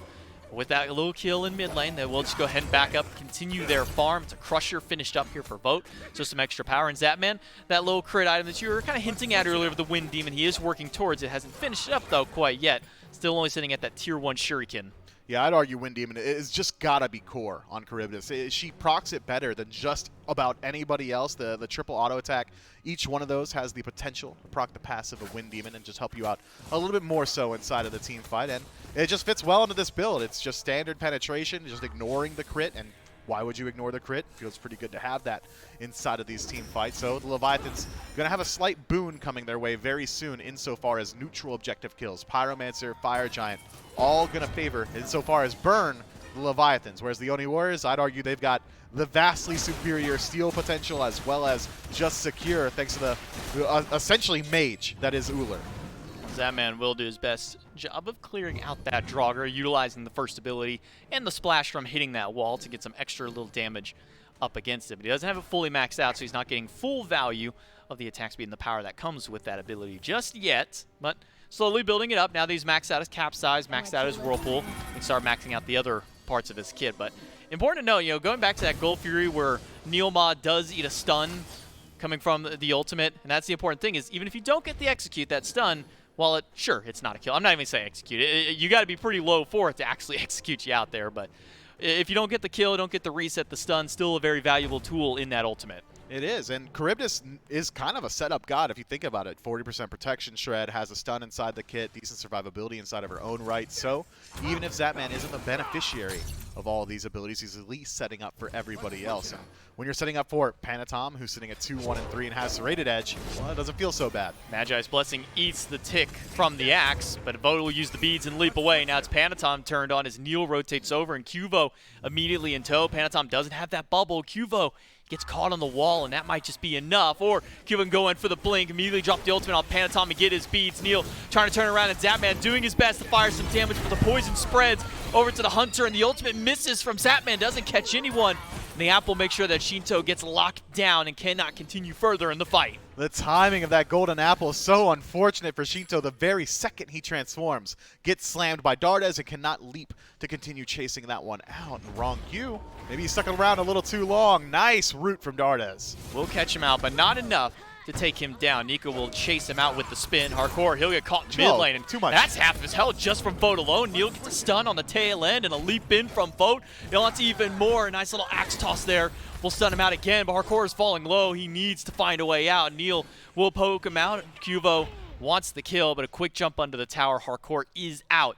The Oni Warriors continue to extend this lead, about 2,500 gold now that the Warriors have amassed for themselves here at 20 minutes. They're looking to make that even further here with this Pyromancer. Yeah, Yarkor loses out on so much of his HP. He's just not allowed to stick around, and the Oni Warriors find themselves a very easy Pyromancer off the tail end of it. And as of right now, I think I'm slightly more impressed with what Vote's been able to do on this Uller, right? I mean, Charybdis, yeah, very cool. You're playing the new character, Nito.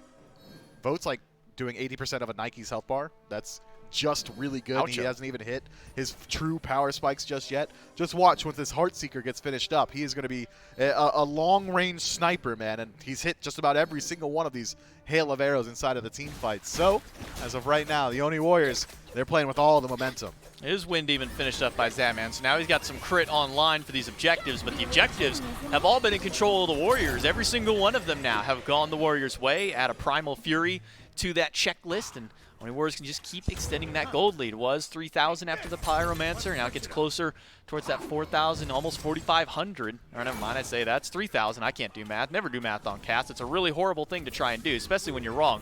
But another 500 gold will get them closer to that mark as the Oni Warriors take that one down, and Zapman has now lost one of those safe havens. He has, but 20 minutes in, you're probably not sticking around in the laning phase too much longer at this point, and Zapman being as safe as he is on this pick, having a what I like to call instant disapparate, just immediately remove yourself from the playfield, probably feels all right going forward. Not really looking for the 1v1 up against Vote anytime soon. It is the Wind Demon finished off for Zapman, moving into that Transcendence trio. I'm very excited to see where he goes. Likely going to be a dominance potentially for the Charybdis going forward, just a little bit more penetration as well. But this has been a much slower pace here in Game 2. 21 minutes in, we haven't seen too many true 5-on-5 engagements. Generally, when the soul laners rotate out, They get caught out in mid, and that's where the fight happens. And then from there, someone gets poked, and then spells an objective for the other team, be it the Pyromancer or the Primal. So, as of right now, it really only is the Fire Giant as the sole remaining neutral objective available, unless you count Draugr. And if you do, well, it's gone now. Atlantis Leviathans credit for this one. So keep your eyes on the Warriors and keep your eyes on these Soul Laners on the rotation. Yarkor makes an early one here, but Nika says, hey, there's no fight happening, and he's right. He's looking for the blue. Vote if you thought he was already hitting hard just against Hardcore alone. Well, Heartseeker, the next item finished up by this Hunter. So he was taking 80%. Now he might be taking, well, 90% of that health bar and maybe even all of the health bar of any carry who decides to unfortunately walk into Vote's path. But he'll be over just clearing out those back camps, getting a little bit of extra XP, a little extra gold. Hit level 20. He'll be one of the first on the team to do so. Him and Nika both sitting up there now at 20, so he can go back and finish up that Bumba Dagger, get even more power, even more pen, as we have been seeing so many of those Bumba Spears kind of being the path that a lot of these Ullr players have been liking to go. Yeah, Bumba Spear is just crazy on objectives, man. It's just wild how much it boosts your burn. It's not even that you're going towards Bumbas because like it feels good in the laning phase. You're not really overly concerned about the sustain. It's just that passive on Bumba Spears, and it's not a bad stat stick either, and that's why we see so many of these players going that way. It just speeds up Fire Giants, it speeds up Gold Furies, and with that being the general win condition, well, it helps you out there. That man's safety is gone, has to use the Maw for CC immunity, but Cuvo doesn't care about CC immunity. It's all about the damage for him and the rest of the team, but a lot expended to try and take out this Hunter. That man uses both of those relics. Neil caught out here.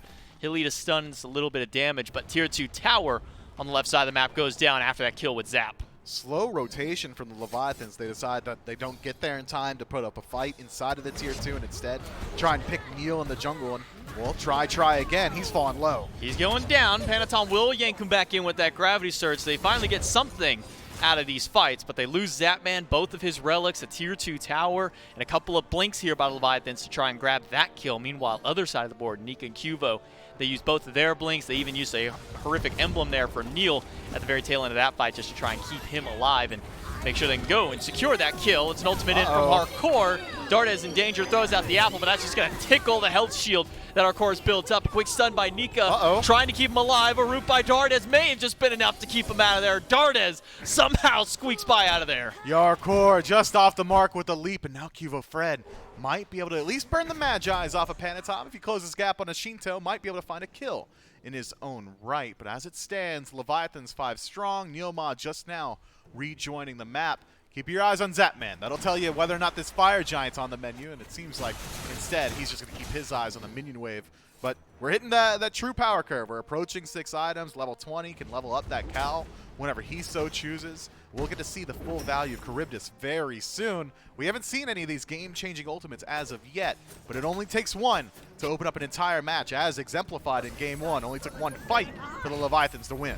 Neilma will start at the Fire Giant with this transformation. Hardcore and Wrong Yu are here. Panatom off to the side being dealt with by Cuvo Fred. Fire Giant down to half. Wrong Yu down to half. He's forced to dash away, but Hardcore is more than happy jumping in the middle of these fights. Vote is still focused on the Fire Giant, and they'll grab it away from them. Leviathans sneak out the Fire Giant. Cuvo Fred low, and Cuvo Fred may fall down here. Panatom is more than willing to make this chase, and he gets one. Shinto grabs another, and it's 2 down for the Oni Warriors. Vote forced to leap over the wall, and Hardcore can push him away. Nika now caught in the middle of 4. Nika with nowhere to go, slowed down by 1. On the double for Panatom. That can't happen. The Leviathans steal it away with 92 damage from Yarkor's Ren, who legitimately just walks up. He made it easy for himself. It was Dardes using the beads to avoid the knockup, or not Dardes, rather. It was actually Vote, I believe, who uses the beads to avoid the knockup to try and secure the objective. Unsuccessful in doing so, and yet again, the Leviathans find themselves off the back of one fight, knocking on the door of the Titan. But now there's 2 up here for the Warriors to try and defend and maybe slow it down and give some time for Neil to respawn. They'll cede this right side Phoenix. No way that they want to try and push up a fight against a 5-strong Fire Giant, all of them nearly full health. There's still a couple of towers that Leviathans can take off this map. Tier 2 and mid, though, not much longer for living, and maybe Dardes won't be much longer for living. That Ren, one more tick would have done it there, but Neil makes sure to get that stun and peels just enough for Dardes to live. Yarkor walks away with about 1/10 of his HP bar, but Fire Giant should put in the work to resustain him. And now the Atlantis Leviathans on their victory lap, having stripped the right side Phoenix and the tier 2 tower mid, can try and pick themselves up a Primal Fury, and Neilmaw's Fafnir. There's no steal potential, right? There should be no steal potential, and there won't be. Neilmaw's hammer will get blocked out by Hardcore, so make sure that finally their first Fury goes the way of the Leviathans. The first time they've been able to claim that Fury in this game. Other than that, it's been pretty much all objective secure and all objective here by the Oni Warriors. Leviathans finally able to break that in. We do get to see Hardcore not only steal that Fire Giant, but then the immediate fight afterward, Neilmaw just had nowhere to go, being pushed around and bullied by this Nike. And man, again, I'm going to say it every time I see barrier formation, just literally bullying people by pushing them against the wall time and time again, an obnoxious god to deal with. Yeah, Nike is just so hard to kill. How do you walk past that? You don't walk past that. You hope that you got your ultimate available so you can stun him out and then walk past it, but unfortunately for Nika, that's not the case. With the Oni Warriors, they say only one tower standing, only one place the Leviathans can go. They're setting up an ambush on the left-hand side. I don't know if Cuvo got spotted out there because he was sitting just off to the side of the wall, but Shinto, he'll walk in lane and immediately use that stealth and walk himself out. The Warriors, they're waiting for a bait. They're waiting for that one player to step forward, but it might be two. Hardcore and Rongyu at the backside of the fight. If they start this now, it's a long rotation, blink, and a full commit against Zapman immediately into the whirlpool to try and walk away. But Shinto has turned the fight against Vote. Zapman up in the ultimate, needs it just for the CC immunity, but will he get a stun or anything else after? Vote's the one in danger. Shinto bullying him out with Panatom here. That seals the deal for the Hunter. Zapman in the midst of three. He'll fall down. Cubo Fred makes it a 1-for-1 trade, so both Hunters now out in a quick retreat from the Warriors. Great double stun on the tail end from Rongyu to try and elongate that fight, and finally Shinto and Panatom rejoin the team. But Neilmaw gets knocked up and burned down. Shinto credited for the kill. It's two members of the Oni Warriors gone. Leviathans only losing out on their Hunter, but they may not need the Hunter for these sieges. That tier 2 tower shreds like paper. Fire Giant should do a lot of the heavy lifting here, but not having Hunter will slow down this Phoenix a fair bit, is what I would have said had the Phoenix still been standing, but immediately stripped. Cuvo picked up, not taken out just yet. He'll be able to walk away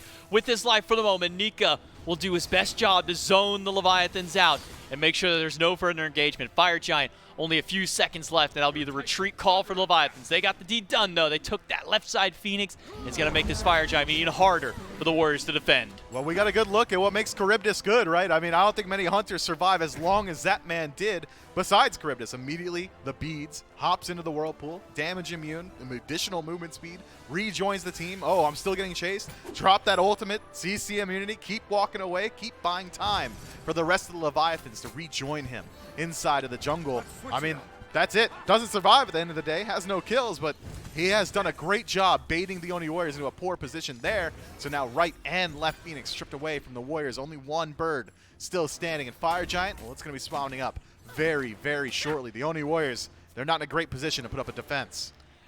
You know, with a god like Nike, it's something, you know, you and I always talk about creating infinite space for this god. Well, Zapman created infinite time on this Charybdis because of all the points that you brought up there, just between the extended CC and damage immunity that she was able to have. Neil, though, he gets caught out here, takes a bit of poke. Yarkor will make sure to push Neilmaw just a little bit further back.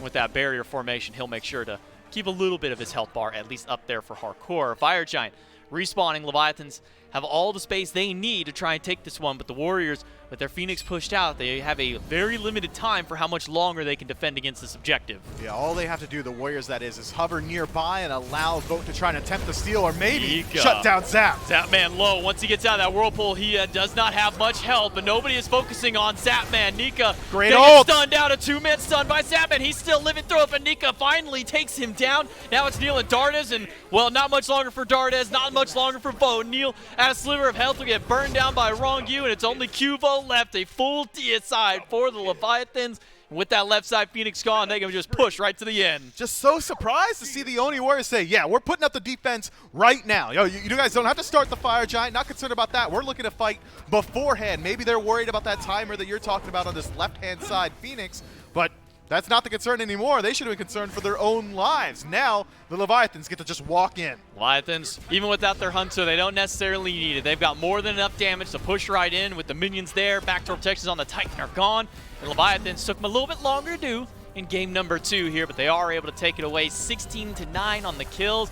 Zapman comes up killless there, but I don't think kills were his concern. I think for how much time and space that he bought on that god, more than enough for the Leviathans. He was just surviving. That's the entire plan. He's like, okay, how many abilities you're going to use, doesn't matter. I've got Aegis built into my kit, and it's a Heavenly Sprint, and also I have an actual Aegis.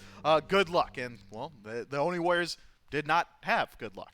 No, they did not. Leviathans had all the luck on their side and all the kill pressure as well. Able to take game number 2 and make a nice 2-0 clean set here over the Oni Warriors. We're going to take it to a break and come to the desk to close out our day.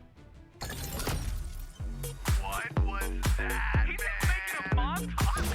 Oh my God! That man with a great ricochet bounces off the wall, off the tower, and right into a waiting, impatient Imolito. You couldn't have planned it better.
Hey there, SMITE fans, Aggro here. Look, every single year, the SPL just keeps getting better. Season 7 was incredible, and in Season 8, I'm sure our players are going to take their game to the next level. But in order to do that, they're going to need the best gear they can get their hands on. And that's why I'm so excited to announce the title sponsor for Season 8 of the SPL is Alienware. Yeah, that Alienware. Our players are getting the best of the best in computer gaming. These Alienware Aurora Ryzen Edition PC setups are insane. Not only will these be the PCs that the players will compete on once we are in studio, but Alienware is also providing one for each player at their home setup to make sure their practice is as good as possible. Now let's get down to brass tacks. The specs on these Alienware Aurora Ryzen Edition desktops are amazing. An AMD Ryzen 9 16-core processor. That's a lot of cores. That's plenty of processing power. Plenty of cores. If you want to stream, this is the way to go. I know a lot about my cores, so. I mean, Pilates, right? 64 gigabytes of DDR4 RAM. What? Is that true? That is true. I mean, this thing has 64 gigs of DDR4 RAM. Which you can do literally anything with. Literally anything. I've never had more than 16 gigs. That's quadruple the amount I have at home. And one of the hottest commodities in the PC world, an NVIDIA GeForce 3090 graphics card. Insane how much better this is than what I have. The best graphics you really need, Ultra, of course. Content's gonna look good. What's the point of all the power if you can't see it? Players will also be using the Alienware 25-inch 240 Hz monitors. Man, when I load into scrims with this bad boy, I'm gonna feed so hard. And it's gonna be in perfect picture quality. We are so excited to be partnering with Alienware for Season 8 of the SMITE Pro League. And the best part is, this VIP treatment, it's not just for the pros. You too can get the best possible SMITE experience. Just go to smitegame.com/Alienware and use code SMITEAW to get special discounts on some of Alienware's best products.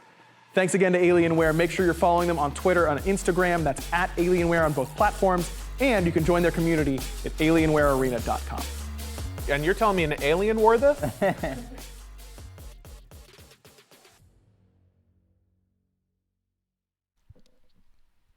The Atlantis Leviathans, a little sluggish at the start and a little rough for Zapman in this one, but Charybdis and the Leviathans grab a win here in Game 2. And as such, the Leviathans grab a win in the set. And this set powered, of course, by our friends over at Alienware. And guess what, Mr. Skull? You too can play on the same gear as the rest of our pros here in the SPL. What? Yeah, that's right. Just head on over to shop.smiteproleague. No, that's the wrong ad. It's jaw-dropping. Look, it's literally jaw-dropping. That's even the wrong ad. I was so broken. Smitegame.com/Alienware is the proper place that you want to go. Actually, I'm going to prompt you again here, Skull. Do you know what code you use to get your hands on some of that sweet gear at smitegame.com/Alienware? Nah. Well, good. I can tell you. It's SMITEAW is the code that you're going to want to use. Mr. Skull is going to head on over to smitegame.com/Alienware and use code SMITEAW. Shout-outs to our friends at Alienware for powering us this year in the SPL. And to our friends at Skull. And to our friends at Skull. Actually, I think it's Mike. His name is literally on it in the same way that, like, Andy's name is on the Toys I'm and worried. Toy Was Story. that, like... No, he's we right know over there. some mics, dude. No, he's right over there. He's good. Okay. This is his Skull. Is in Where's Yale's. PBM? Is he okay? Is he hurt? He's fine. Mike is okay. Unfortunately, the Oni Warrior's not okay after this set. Gore, definitely not the voice of Skull, joins me to talk about Game 2 here. Look, Charybdis was in this game, right? And drew a lot of eyes in that direction, and maybe that's what gave the Leviathans their edge. Zapman was... We use Lightning Rod a lot. Zapman was the Lightning Rod this time around. You can't do the Skull while I'm talking. I gotta focus. He just, like, he was the epitome of pay attention to me. And we were talking about it, but, like, that's kind of, like, Charybdis, look, she might not be able to get too close to you and hit all her abilities consistently. But Zapman, first off, his ults did some decent damage, but, like, he would go in his 3, comes out of his 3, goes into his ult, and spends, like, 8 seconds distracting everybody. Right. And then you just get Shinto and Panatom killing during the duration of it. I mean, there was a point. There was also a really good pickup for Shinto a little bit later on in the far deep jungle here that he was able to chase alongside Yarkor. And of course, you have to give the shout-outs over to a beautiful, beautiful Fire Giant Steel, which I think sets the Leviathans up to really start running away with things. But, like, realistically, Zapman did exactly what we were talking about in the pre-game segment for this, that we said that Shinto or Zap do. And it is that he became the one that needed to die. He was the, not necessarily sacrificial limb. He got a lot done in the process. Right. But he would set up, pull the focus towards him, kill the carry, and that's what the Warriors would try to do.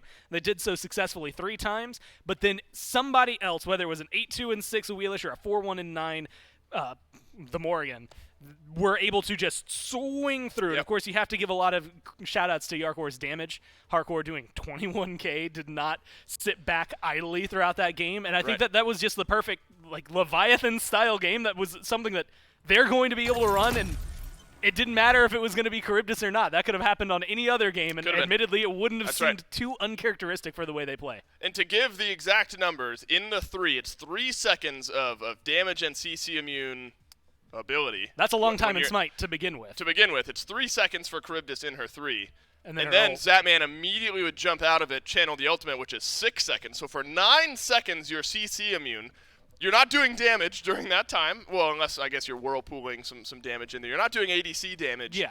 But for 9 seconds, if you can turn eyes towards you, you're not taking any sort of CC. And I think that's a bit of the game plan the Leviathans and Zatman had here in game number 2. Zatman now joins me for the post-game interview. Zatman, let me start this off. Were you prepped for this game, you and Rongyu? Did you get some synergy building after your ranked games the other night? I know those went pretty well for you. Do you guys feel like you were firing on all cylinders going into this one? Yeah, we've been losing scrims, losing ranked, but winning SPL, so we'll take that trade.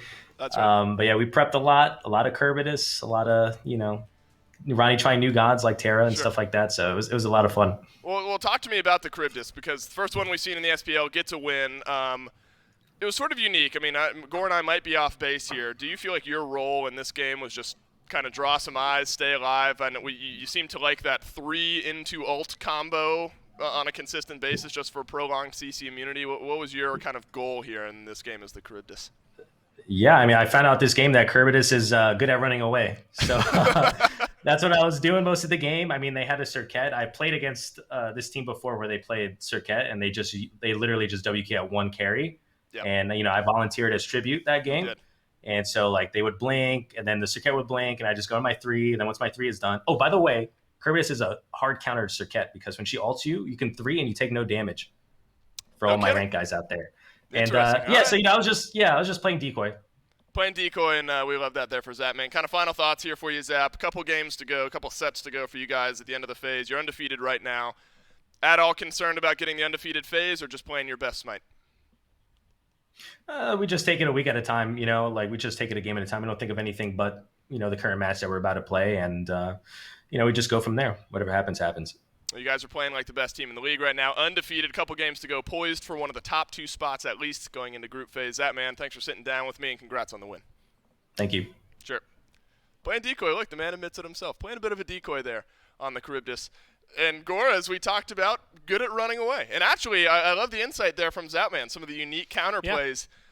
And that's not only an that feels like directly a Cuvo Fred counter who has loved the Circuit pick. Right? The Circuit has been picked so many times and has a good win rate for Cuvo Fred. Now Charybdis just does well against it. It's a unique thing. I think got to keep in the back of our mind moving forward. You have to think good against any dot that's going to exist out there. So really, not just Circuit, but also you have to think of the little things. Powwow is going to be another one. You grab someone, hey, cool, I'm chained. I'm just going to pop my 3. I get the CC immunity. The chain disappears, and I take that first hit, but you can't shoot me anymore. So I think there's a lot of interactions, at least against some of the more topical jungles right now, that Charybdis might be just causing some trouble. Well, we said what? The Sun Wukong of hunters, good at running away. And I'm going to stay alive, baby. Stay alive.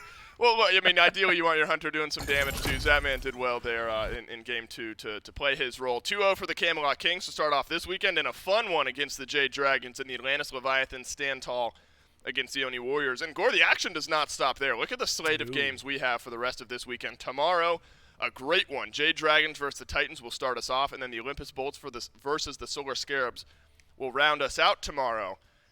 And I think the Solar Scarabs, an important one, admittedly, I think that the first one, no surprise that we're excited for that one. The Scarabs on the back end of a win against the Valkyries, a team that's gone to 3 games against a lot of the top teams, only has won 1 of them.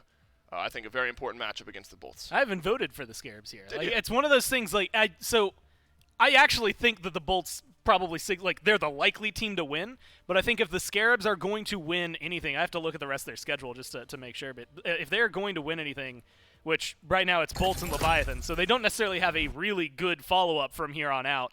But I think this is another one to try and get their win under their belt. I just think that they've been playing really well. It's just getting some of those small issues under wraps, and they've been doing a good job improving set to set. Yeah, and look, you look at the standings here.